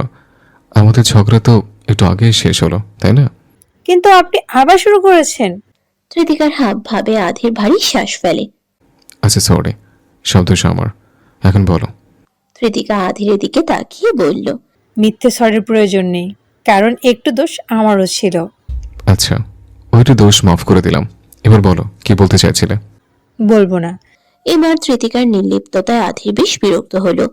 চোখ মুখ কোচকে চাপা স্বরে আওড়ায়। মেয়ে, এবার বেশি হচ্ছে কিন্তু। কৃতিকা কোনো কিছু না বলেই আচমকা আধীরের দিকে চেয়ে হেসে ফেলে। অমনি আধীর ভ্রুকুচকে আওড়ায়। মজা করছিলে?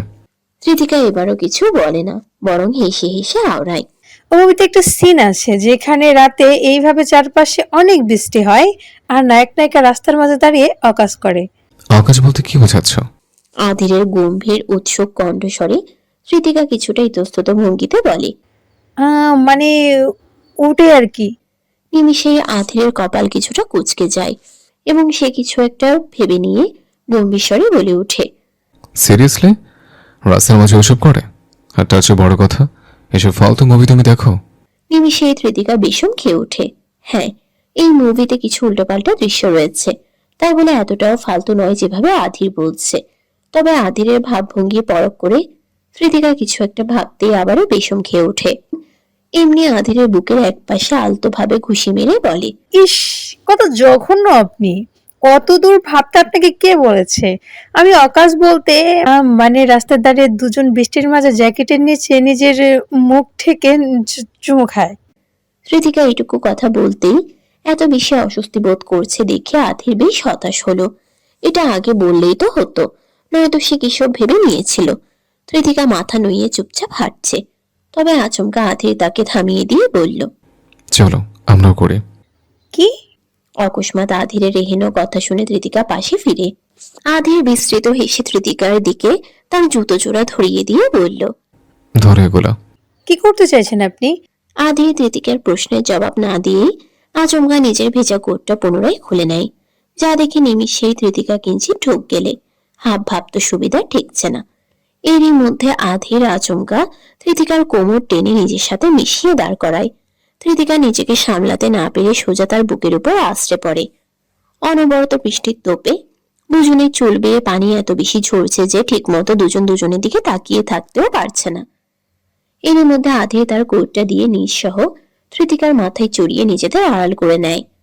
দুটো মুখ অবয়ব সম্পূর্ণ কাছাকাছি এলেই একজনের মুখে বিস্তৃত মুচকি হাসি ফুটে ওঠে ও অন্যজনের মাঝে তৈরি হয় তীব্র সংকোচ। কৃতিকা খানিকটা ভরকে গিয়েছে আধীরের ভাবভঙ্গিতে। অন্যদিকে আধীর তাকে নিজের সাথে আরো শক্তভাবে আঁকড়ে ধরে অদ্ভুত দুষ্টুমির ভঙ্গিতে আওড়ায়। মুভি দেখা হয়নি, কিন্তু স্পেশাল সিনটা বেশ মনে ধরেছে।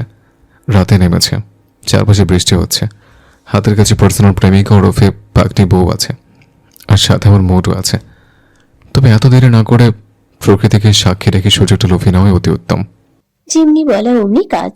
এক মুহূর্ত দেরি না করে আধীর কৃতিকার ঘাড়ে গালে হাত রেখে অকস্মাৎ কৃতিকার অধরের সাথে নিজের অধর মিলিয়ে দেয়, এবং তা অন্য সময়ের চেয়ে যেন একটু বেশি তীব্রভাবে। নিমিষেই কৃতিকা আবেশে চোখ বুজে নেয়। একই সাথে তার হাতে থাকা জুতো জোড়া ও কাঠগোলাপের গুচ্ছ ধরে রাখা মুঠো বেশ দৃঢ় হয়। তবে আধির আজ তাকে ছেড়ে দিতে নারাজ, যেন বিশ্ব জয় করতে নেমেছে। এক মুহূর্তের জন্য না নিচে দম ফেলছে, না তৃতিকাকে ফেলতে দিচ্ছে।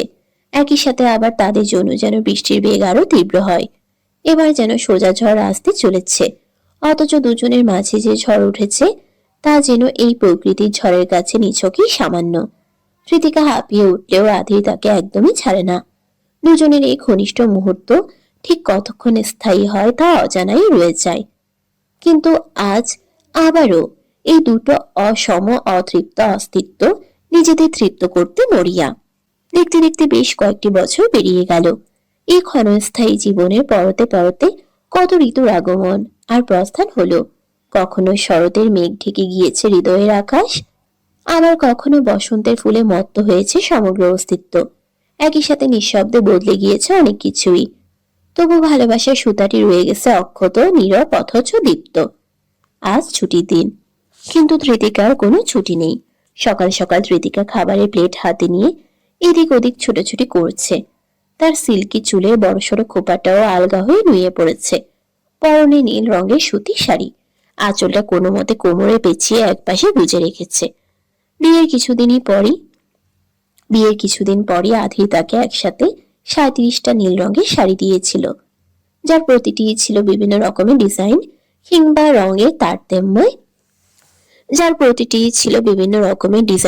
রঙের তারতম্যে সজ্জিত। তখন অবশ্য আধিরের বয়সও ছিল 37, কিন্তু তৃতিকা সেবার এতে বেশ অবাক হলেও আধি তাকে খুব স্পষ্টভাবে একটা কথা বলেছিল, যা এখনো তার স্মৃতিতে বেশ স্নিগ্ধতার আস্তরণে আবদ্ধ হয়ে রয়েছে। 37টি বছর আমাকে শিখিয়েছে মানব জীবনে আসলে রঙের শাশ্বত নন্দন, আর তুমি সেই নন্দনের নীল অনুষঙ্গ, যার সংস্পর্শে আমার প্রতিটি ক্ষয় এক নতুন সৃষ্টির প্রতিচ্ছবি। নীল রং আমার কাছে এক অধর সমীকরণ, যার সূচনায় তুমি, সমাপ্তিতেও তুমি। তাই এই 37টি শাড়িতে আমি সংখ্যার সীমাকে পবিত্র করতে চেয়েছি, যার প্রতিটি ভাঁজে তোমার উপস্থিতি দূরাকাশের নিভে যাওয়ার নীলচে কণাকে অবিনশ্বর দৃপ্তিতে পরিণত করবে। এসব স্মৃতির আজ দীর্ঘ সময় পেরিয়ে গিয়েছে, কিন্তু তেতকার খারুস এখনো সেই খারুসই রয়ে গিয়েছে।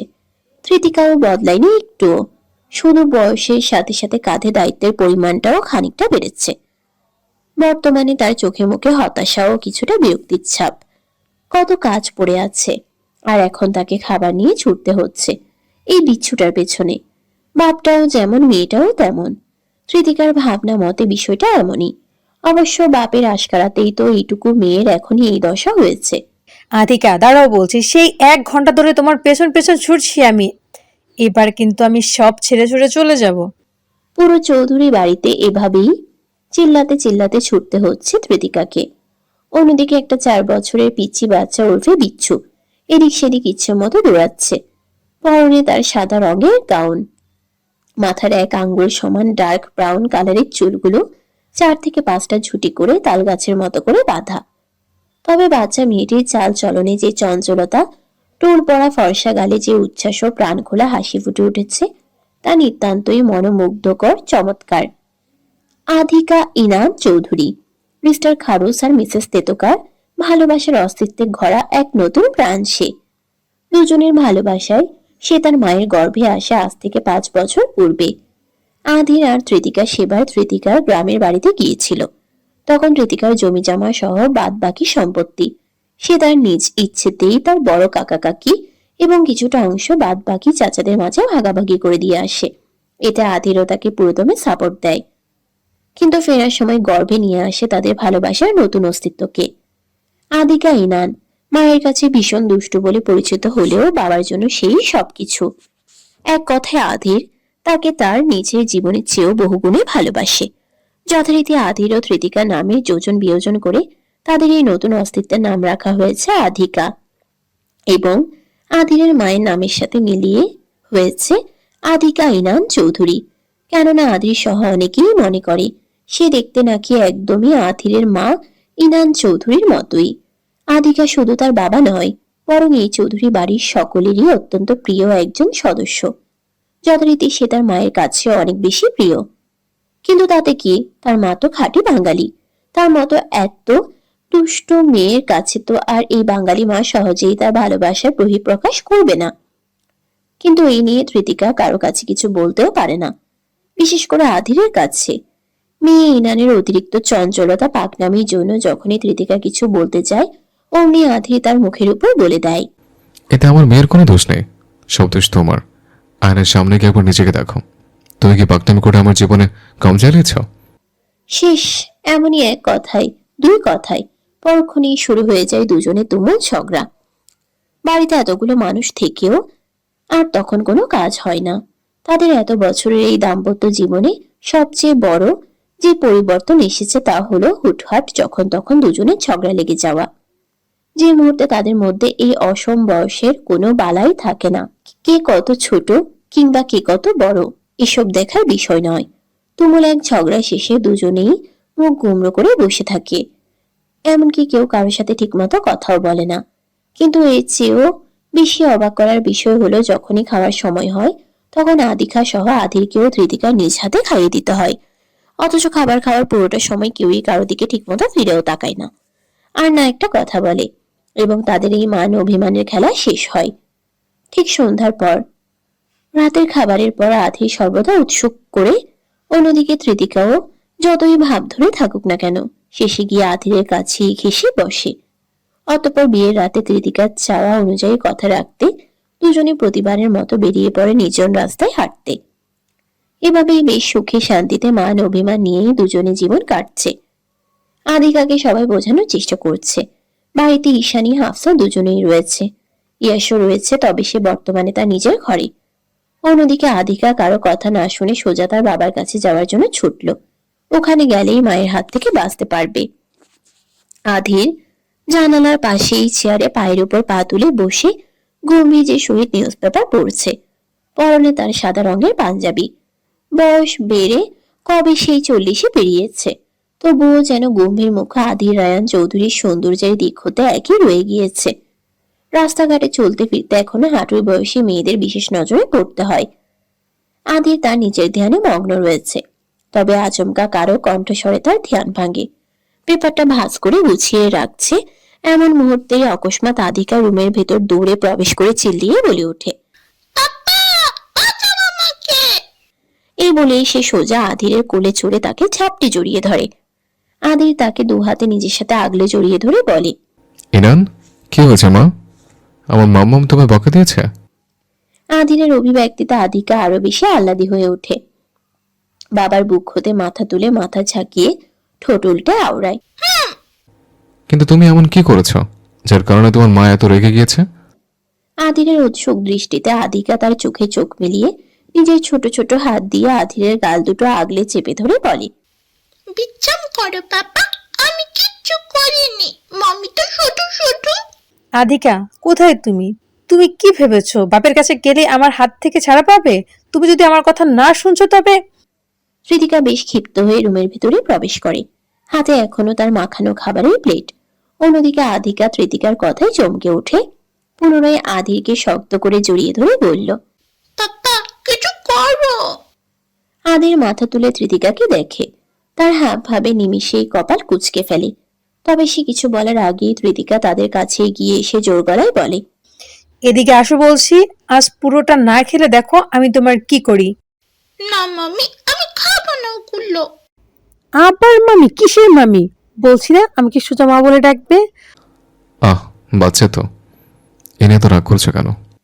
ঋতিকা আধিকা হতে নজর সরিয়ে আধিরের দিকে তাকিয়ে জোর গলায় বলে ওঠে, তো কি করব? কতবার নিষেধ করেছি আমাকে এসব উল্টাপাল্টা নামে ডাক রাখতে। আমার কি ডজন ডজন বাচ্চা আছে? আল্লাহর রহমতে একটা জুটেছে, তাও জীবনে মার বলতে চায় না, সে কি বলে মমি। তো সমস্যা কি? এতে খারাপ কি আছে? আধিরের নির্লিপ্ততায় ঋতিকা দাঁতে দাঁত পিষে বলে, মাকে মমি বলবে কেন? মা বলতে সমস্যা কোথায়? আমাকে দেখে কোন দিক থেকে ফরেনারের মরা নাতির মতো মনে হয়? আধির আর কিছু না বলে ভারী শ্বাস ফেলে। অন্যদিকে ঋতিকা আবারও বলতে লাগলো, আপনার মেয়েকে এবার কিছু শেখান। এত আশকারা দিয়ে দিয়ে ওকে এখন পুরো বিগড়ে দিয়েছেন। এইটুকু মেয়ে আমার একটু কথা শোনে না। আধির তার ইনানের দিকে এক পলক চেয়ে মুচকি হেসে তার কপালের উপর ছড়িয়ে থাকা চুলগুলো ঠিক করে দিতে লাগলো। একই সাথে ঋতিকার উদ্দেশ্যে শান্ত গম্ভীর স্বরে বলল, আমি কতবার বলেছি এসব বিষয়ে আমার মেয়েকে দোষারোপ করার আগে নিজে একবার আয়নার সামনে দাঁড়িয়ে নিজেকে পরখ করে দেখবে। তুমি আমাকে কম চালাওনি। আমার 10টা কথার মাঝে 9টাই তুমি ঠিক মতো শুনতে চাও না। তো নিজের ঘাটতারামি আর পাকনামি তো এতদিনেও কমেনি। নিমিষেই কৃতিকা সম্পূর্ণ স্তব্ধ হয়ে যায়। দাঁতে দাঁত চেপে আধিরের দিকে স্তব্ধ নয়নে চেয়ে থাকে। পরক্ষণেই নিজেকে কিছুটা সামলে নিয়ে বলে, তাই বলে মেয়ের সামনে আমাকে এসব বলতে হবে? সত্যি বলতে সমস্যা কি? আমি আপনাকে জ্বালাই তাই না? আমাকে নিশ্চয়ই আপনার এখন বিরক্ত লাগে। অকস্মাৎ কৃতিকার ভাঙা গলায় আধে নিজেও চমকায়, তবুও নিজের ভাব গম্ভীর্য ঠিক রেখে বলে, ছুটির দিন এখন সব কথা তোলার কোনো মানে নেই। না না না, আপনি বলুন প্লিজ।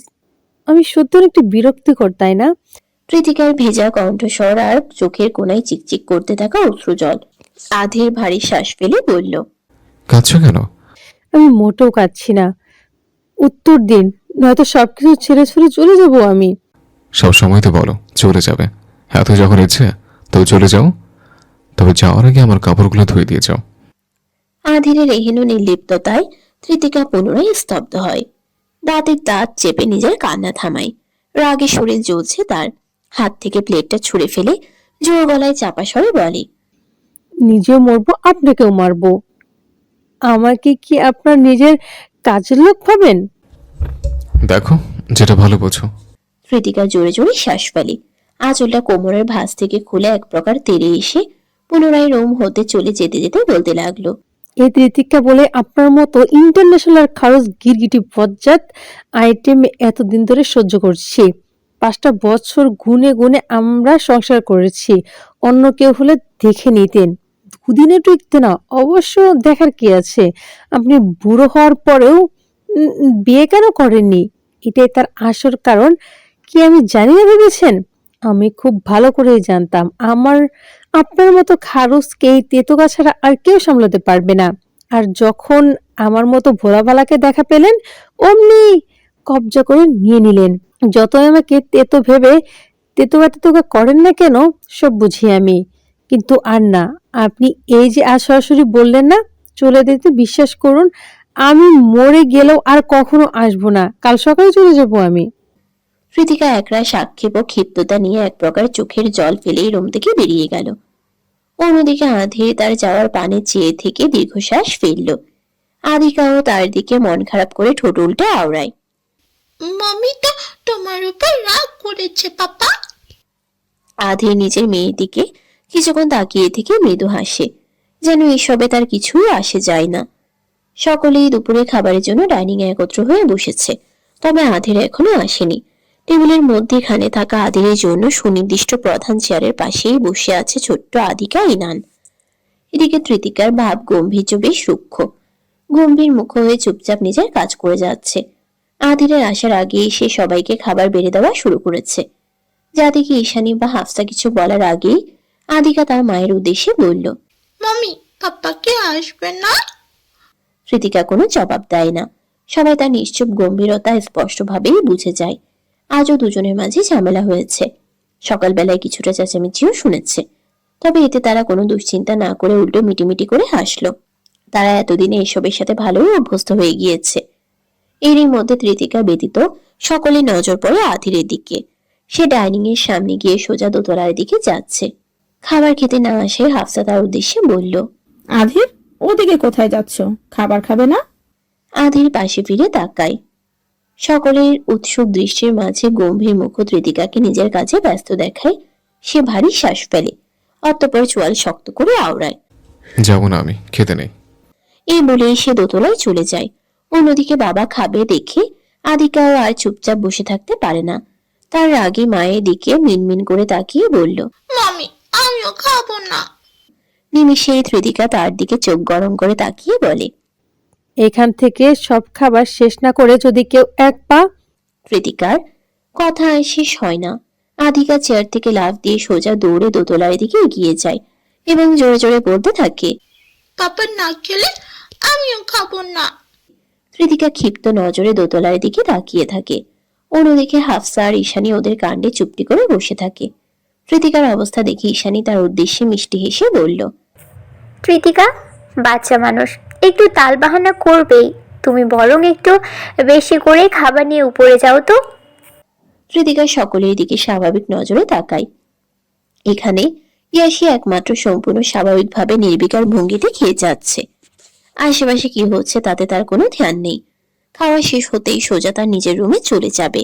তবে বাকিদের দেখে কৃতিকা ভারী শ্বাস ফেলে। কিছু একটা ভেবে নিয়ে বেশ খানিকটা খাবার প্লেটে সাজিয়ে সোজা দোতলায় চলে যায়। রুমে গিয়ে দেখে বাপ আর মেয়ে বিছানায় একই ভঙ্গিতে বসে রয়েছে। একজনের হাতে ফোন, আরেকজনের হাতে আইপ্যাড। কৃতিকা একটা কথাও না বলে তাদের সামনে গিয়ে দাঁড়ায়। আশ্চর্যজনক ভাবে আদিকা আর এখন নিজের মায়েকে দেখে ভয়ও পায় না। অন্যদিকে কৃতিকা চুপচাপ সে একই গম্ভীর্যের সাথে খাবার মাখিয়ে প্রথমে আদিকার মুখের সামনে ধরে। আদিকা চুপচাপ নিজের আইপ্যাডটা সরিয়ে রেখে খাবারটা মুখে নেয়। অতঃপর কৃতিকা আরো একটা বড়সড় লোকমা পাকিয়ে আধির দিকে না তাকিয়ে তার মুখের সামনে ধরলো।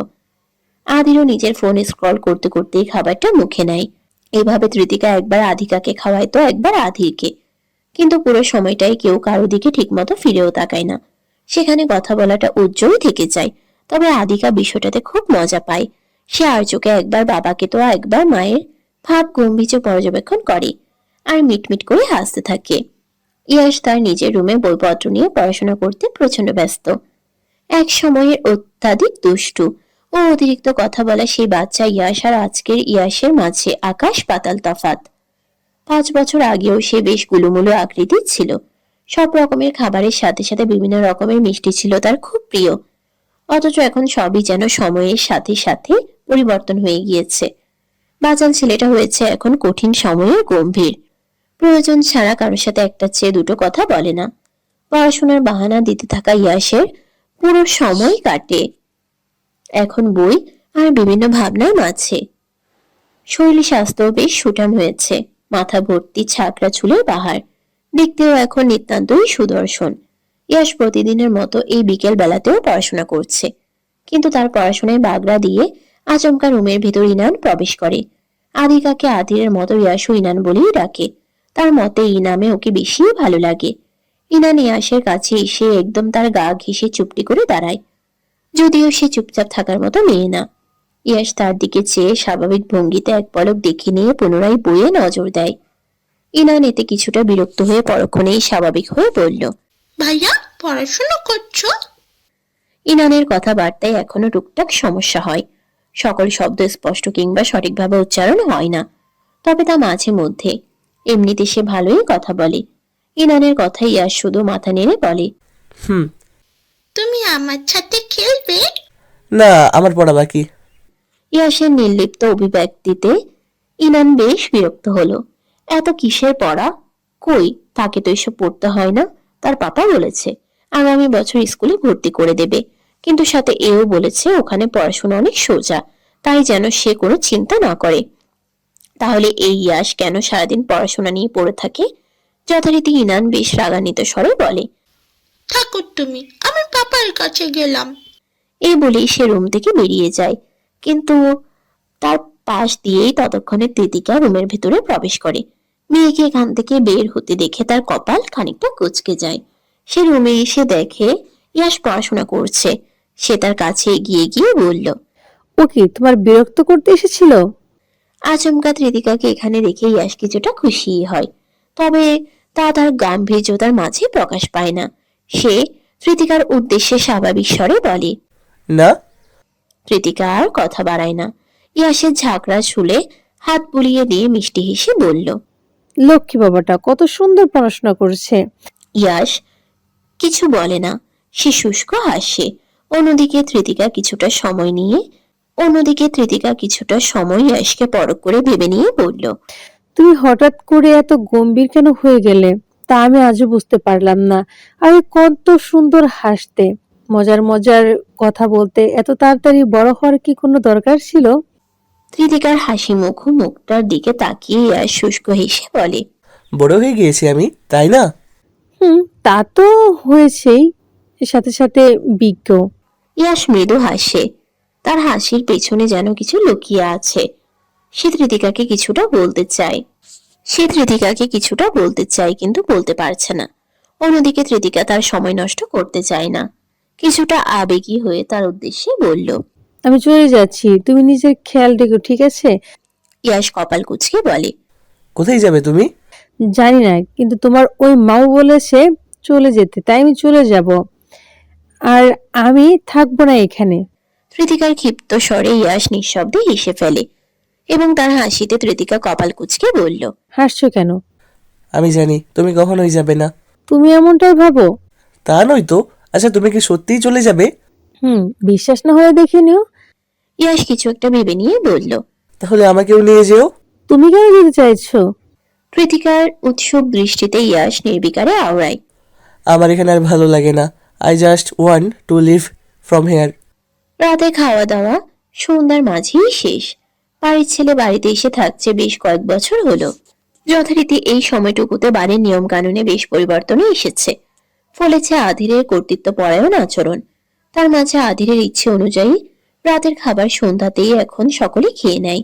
অতঃপর আধির আর কৃতিকা কিছুক্ষণ পর রাস্তায় হাঁটতে বেরিয়ে পড়ে। গতকালও গিয়েছিল দুজনে। মাঝে মধ্যে তাদের সাথে আদিকা কিংবা ইয়াশও যায়, কিন্তু আজ কি হবে তাই ভাবছে আধির। রাতের খাবার সে সকলের সাথেই খেয়েছে। কৃতিকাও চুপচাপ টেবিলের এক কোণায় বসে খাবার সেরেছে। আবার আগে আগেই রুমে চলে এসেছে, কিন্তু আধির রুমে প্রবেশ করতেই বুঝলো আবহ তেমন ভালো না। কৃতিকা তাকে দেখেও না দেখার ভান করে। বিছানার ওপর লাগেজ রেখে তাতে নিজের জামা কাপড় ভরতে ব্যস্ত সে। তার এইসব কাজকর্মে আধির বিষম খায়, মনে মনে আওড়ায়। এ তো দেখি পুরো সিরিয়াস হয়ে আছে। আধির দাঁতে দাঁত চেপেই বেশ দ্বিধাদ্বন্দ্ব নিয়েই কৃতিকার কাছে এগিয়ে যায়। আর গোছে তার কানের কাছে ফিসফিসিয়ে বলে, প্রীতি, শুনছো? কৃতিকা কোনো জবাব দেয় না। আধির তার কাছে আসতেই সে লাগেজ হতে সরে সোজা আলমারির দিকে এগিয়ে যায়। সেখান থেকে জামা কাপড় বের করতে থাকে। আধির পুনরায় তার কাছে গিয়ে গা ঘেঁষে দাঁড়ায়। কৃতিকা ক্ষণিকের জন্য থমকালেও অগ্নিশিখার ন্যায় ফুঁসতে থাকে। বেশি রেগে আছো? কৃতিকা কোনো জবাব দেয় না। আধির আলগোছে তার পিঠের একাংশ উন্মুক্ত জায়গাটুকুতে আলতো হাতে ছুঁয়ে দিতে না দিতেই কৃতিকা চোখ রাঙিয়ে তার দিকে ফিরে তাকায়। কি চান আপনি? আমায় মেরে ফেলতে চান? ছি, তুমি মরে গেলে আমি কি করে বাঁচবো? কৃতিকা আবারও নিশ্চুপ থেকে মুখ ফিরিয়ে নিজের কাজে মনোযোগী হয়। অন্যদিকে আধির তার উদ্দেশ্যে আবারও নির্বিকারে বলল, ব্যাগ গুছাচ্ছ, কোথায় যাবে? জাহান্নামে। তার কথা নিঃশব্দে হেসে ফেলে। পরক্ষণেই আধির নিজেকে সামলে নেয়। আমাকেও নিয়ে যাও। আপনি কেন ওখানে যাবেন? আপনার জায়গা তো জান্নাতে। ওখানে গিয়ে হোরের সাথে নাচানাচি করবেন। আমি তো ভালো না। আর যাই হোক, ওখানে অন্তত আমার মতো বিরক্তিকর অসহ্যকর কেউ থাকবে না। হ্যাঁ, তা ঠিক। আধিরের এহেন নির্লিপ্ত অভিব্যক্তিতে কৃতিকা বিস্ময়ের নজরে তার দিকে ফিরে তাকায়। চোখ বেয়ে তার অজান্তেই জল গড়িয়ে পড়ে। আধিরও যেন এই কথা বলে পুরো থতমত খেয়ে গিয়েছে। এই প্রীতি, শোনো, আমি ইচ্ছে করে। কে শুনে কার কথা? কৃতিকা ফুপিয়ে কেঁদে ওঠে। তার কান্নায় আধির আরো বেশি হতভম্ব হয়ে যায়।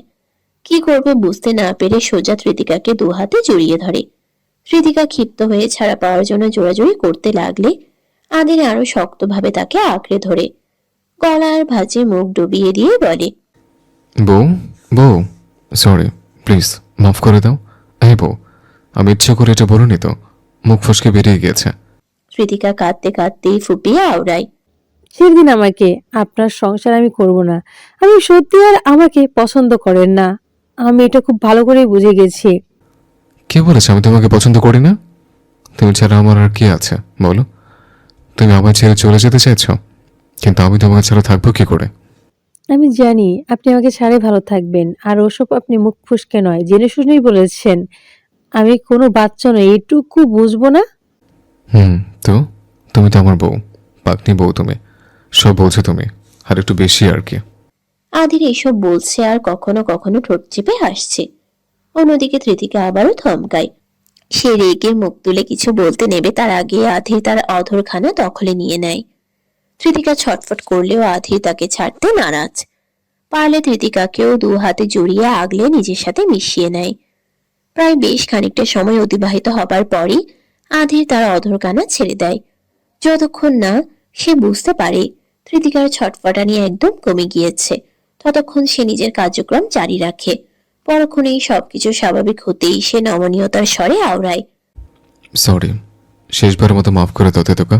কৃতিকা কোনো কথা না বলে আধিরের দিকে চেয়ে থাকে। চোখ মুখ ফুলে ফর্সা চেহারাও কেমন লাল হয়ে রয়েছে। কৃতিকা নিঃশব্দের মাঝেই আদির হেসে ফেলে, আর তার হাসিতে কৃতিকা নিজেও আর রেগে থাকতে পারে না। কিছুটা লজ্জা পাওয়ার ভঙ্গিতে আদিরের বুকে সজোরে কয়েকবার আঘাত করে আওড়ায়। আপনি ভালো হবেন কবে? সিরিয়াসলি তুমি জিজ্ঞেস করছো আমি ভালো হবো কবে? তুমি কি জানো না আমি আজও ফ্রেশ কন্ডিশনে আছে? কৃতিকা দাঁতে দাঁত চেপে আওড়ায়। বিয়ের 5 বছর পেরিয়ে গেছে, আর এখনো বলেন খারুস রায়ান কিরগেটি কিনা আজও ফ্রেশ কন্ডিশনে আছে। কৃতিকার কথায় আধির না চাইতেও হেসে ওঠে। তার হাসিতে কৃতিকাও হাসে। পরক্ষণেই আধির তার হাসি থামিয়ে বলল, যাও গিয়ে এখন মুখ ধুয়ে আসো, তারপর দ্রুত তৈরি হও, হাঁটতে যাবো। কৃতিকা একদম স্বাভাবিক হয়ে আলমারি হতে নীল রঙের একটা শাড়ি বের করে। এটা আধিরের দেওয়া প্রথম সেই নীল শাড়িটা। এক বিশেষ কারণে আজ তার এটাই পরতে ইচ্ছে হলো। অন্যদিকে আধির স্বাভাবিক একটা সাদা রঙের পাঞ্জাবি পরে সম্পূর্ণ তৈরি হয়ে গিয়েছে, কিন্তু কৃতিকা এখনো রেডি না হওয়ায় সে বেশ হতাশ হলো। শাড়ি পরা শেষ, আপাতত চুলে চিরুনি করছে। আদির দূর হতে আলমারির সাথে ঠেস দিয়ে দাঁড়িয়ে বুকে হাত গুজে কৃতিকাকে দেখতে থাকে। এই মুহূর্তে সাজগোজ নিয়ে কিছু বলা যাবে না। মেয়ে মানুষ কখন কোন কথা রিয়াক্ট করে বসে কে জানে। যথারীতি আধির তার দিকে চেয়ে থাকতে থাকতেই তার মাঝে যেন হারিয়ে গেল। ঠোঁটের কোণায় অনিমিষেই ফুটে ওঠে প্রশান্তিময় মৃদু মুচকি হাসি। এই পাকনিটার সাথে দেখতে দেখতে কিনা 5টা বছর কেটে গেল। ভাবতে অবাক লাগে তার। আধির আনমনে কৃতিকাকে দেখতে দেখতেই গিয়ে ফেলে। ভরা যৌবনে সাজাতে তোমাকে 16টি ফাগুন লেগে গেছে তোমার অপরূপ ধরে রাখতে। আধিরের গানের তালে কৃতিকা তার দিকে ফিরে তাকায়। প্রথমবার যেদিন এই গান গিয়েছিল সেবার তার উত্তরটা দেওয়া হয়নি। আজ না হয় দেওয়াই যায়। কৃতিকা বিস্তৃত মুচকি এসে পুনরায় আয়নায় তাকিয়ে তার প্রতিবিম্বে আধিরকে দেখে অপলক চেয়ে আওড়ায়। আমি যেমন তোমারই ছিলাম তেমন তোমারই আছি। তুমি আয়নাকে প্রশ্ন করো, শুনে নাও কি বলে আয়না। কৃতিকার সাজগোজ শেষ, চুলগুলো খোপা করে আধিরের সামনে এসে দাঁড়িয়ে বলল, কেমন লাগছে? আধির মুগ্ধ চোখে তাকে পরখ করে আওড়ায়। মারাত্মক সুন্দর। কৃতিকা না চাইতেও হেসে ফেলে।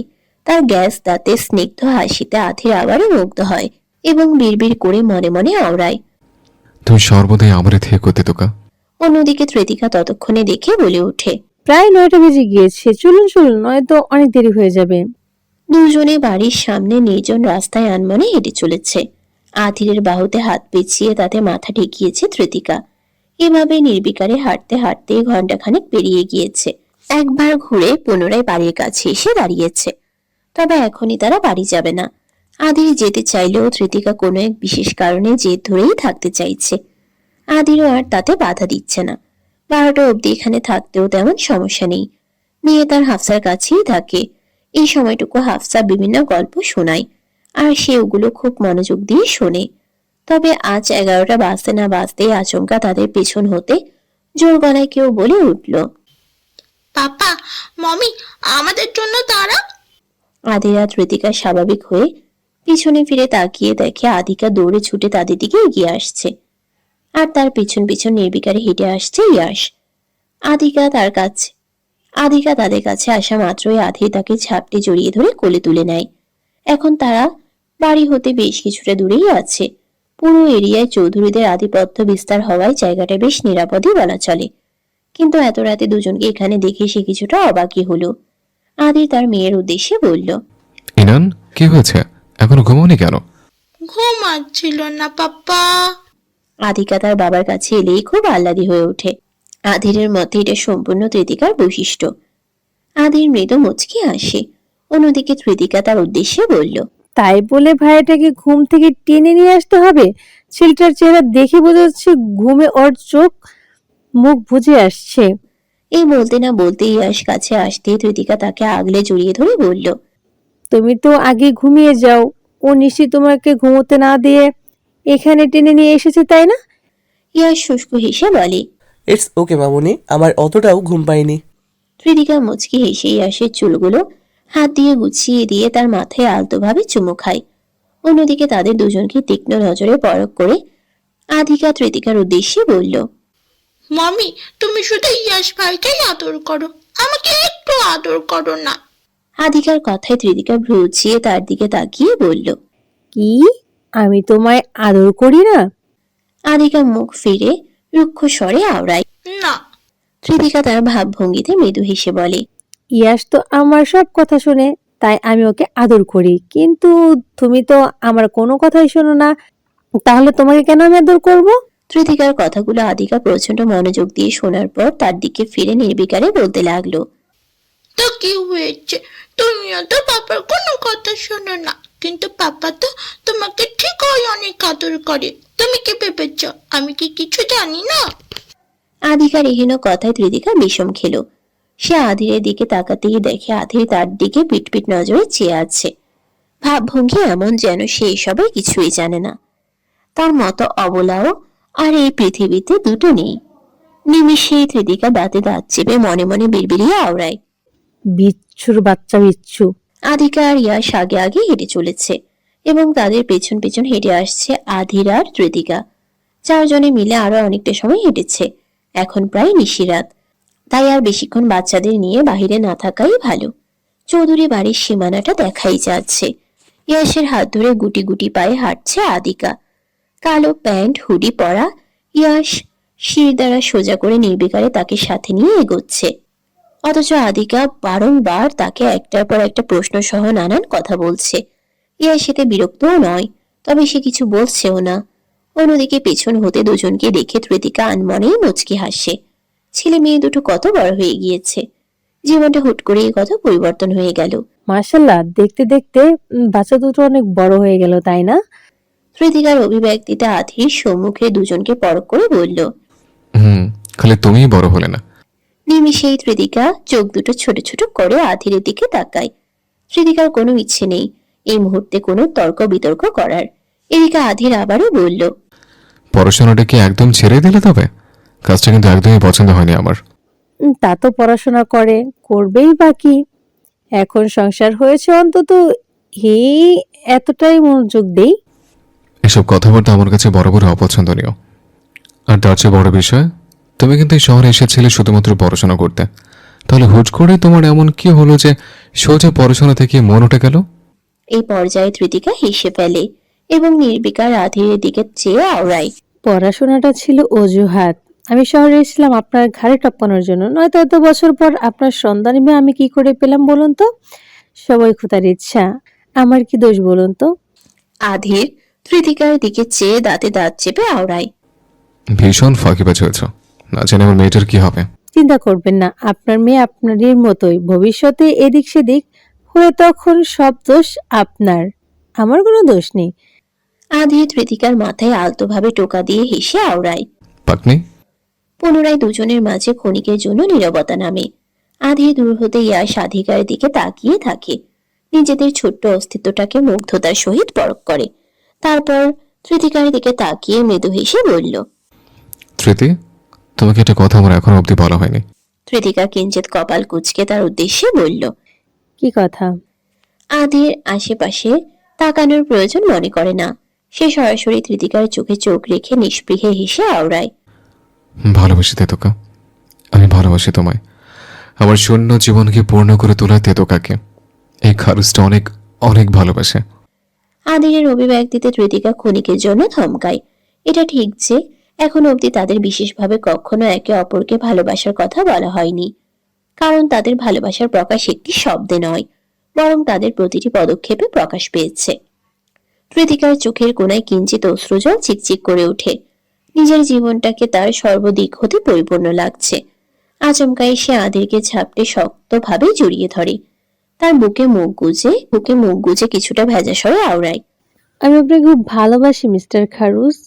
আপনার এই তেতোকা জীবনের সবটুকু দিয়ে শুধু আপনাকে ভালোবেসে যাবে। পরক্ষণেই আবার সে মুখ তুলে তাকায় এবং আধিরকে ছেড়ে দিয়ে তার ঘাড়ের দুপাশে হাত জড়িয়ে পা দুটো কিঞ্চিত উঁচু করে আধিরের কপালে আলতোভাবে ঠোঁট ছুঁয়ে দেয়। আধির এতে কিঞ্চিত চমকালেও ত্রিদিকা বিস্তৃত হেসে বলে ওঠে, শুভ জন্মদিন মিস্টার খারুস রায়ান গিরিডি। ত্রিদিকার এহেন কথায় আধির কপাল কুঁচকে ফেলে এবং কিছুটা অবাক স্বরে বলল, জন্মদিন মানে? ত্রিদিকা আধিরের ঘড়ির দিকে একবার নজর বুলিয়ে পুনরায় আধিরের দিকে তাকিয়ে আওড়ায়, 12টা বেজে গিয়েছে। আজ 9 অক্টোবর। মিসেস তেতুকার মিস্টার খারুজের আজ জন্মদিন। এই বলে সে পুনরায় হেসে ফেলে। অন্যদিকে আধিরও বিস্তৃত মুচকি হেসে আওড়ায়। আমার ছেড়ে চলে যেতে চাও? আবার এসবে মনে রাখো, পাগনি একটা। চিন্তা নেই, যতই মুখে বলি না কেন আমি আপনার পিছু কোনোদিনও ছাড়বো না। দেখবেন চুরকির মতো ঘুরতে ঘুরতে আবার আপনার কাছে চলে এসেছি। এই বলেই সে পুনরায় আধিরের বুকে মুখ গুজে নেয় এবং তাকে শক্ত করে জড়িয়ে ধরে আওড়ায়। এবার অন্তত একটু বড় হন মিস্টার খারুজ, নয়তো আপনার মতো ইন্টারন্যাশনাল আইটেমকে পেয়েও তো আমার জীবনটা ঝালাপালা হয়ে যাচ্ছে। এখনো কেন এত সুন্দর থাকতে হবে আপনাকে? রাস্তায় চলতে ফিরতে হাঁটুর বয়সী মেয়েদের আপনার প্রতি সহ্য করতে দেখে তো আমার সারা শরীর রাগে জ্বলে পুড়ে যায়। কৃতিকার এহেন কথায় আধির আনমনেই হেসে ফেলে। প্রশান্তিতে দীর্ঘশ্বাস টেনে কৃতিকাকে আরো দৃঢ় বন্ধনে জড়িয়ে ধরে আওড়ায়। অতৃপ্ত চাহনা আজ আর তৃষ্ণিত নয়। প্রতিটি নিঃশ্বাসে, প্রতিটি দৃষ্টিতে তুমি আর আমি পূর্ণতার আলাপে বদ্ধ। আধিরের অভিব্যক্তিতে কৃতিকা মুখ তুলে তাকায়। দূরে হেঁটে চলা আধিকাকে এক পলক দেখে নিয়ে পুনরায় আধিরের চোখে চোখ মিলিয়ে তাকায় এবং বিস্তৃত হেসে আধিরের কথার তালে কিছুটা পুনরাবৃত্তি করে আবারও বলতে লাগলো। আমাদের অতৃপ্তি চাহনা আজ আর তৃষ্ণার্ত নয়। সমস্ত অপেক্ষা, সমস্ত নীরব আকাঙ্ক্ষা এখন স্পর্শের আদলে পরিপূর্ণ হয়ে উঠেছে। আপনি পাশে আছেন, আমাদের অস্তিত্ব সাথে রয়েছে এবং আমি জানি আর কোনো শব্দ বাকি নেই যা বলার প্রয়োজন। আমাদের প্রেমের অন্ত নেই, এটি অবিচ্ছেদ্য, পরিপূর্ণ, চিরন্তর। সমাপ্ত।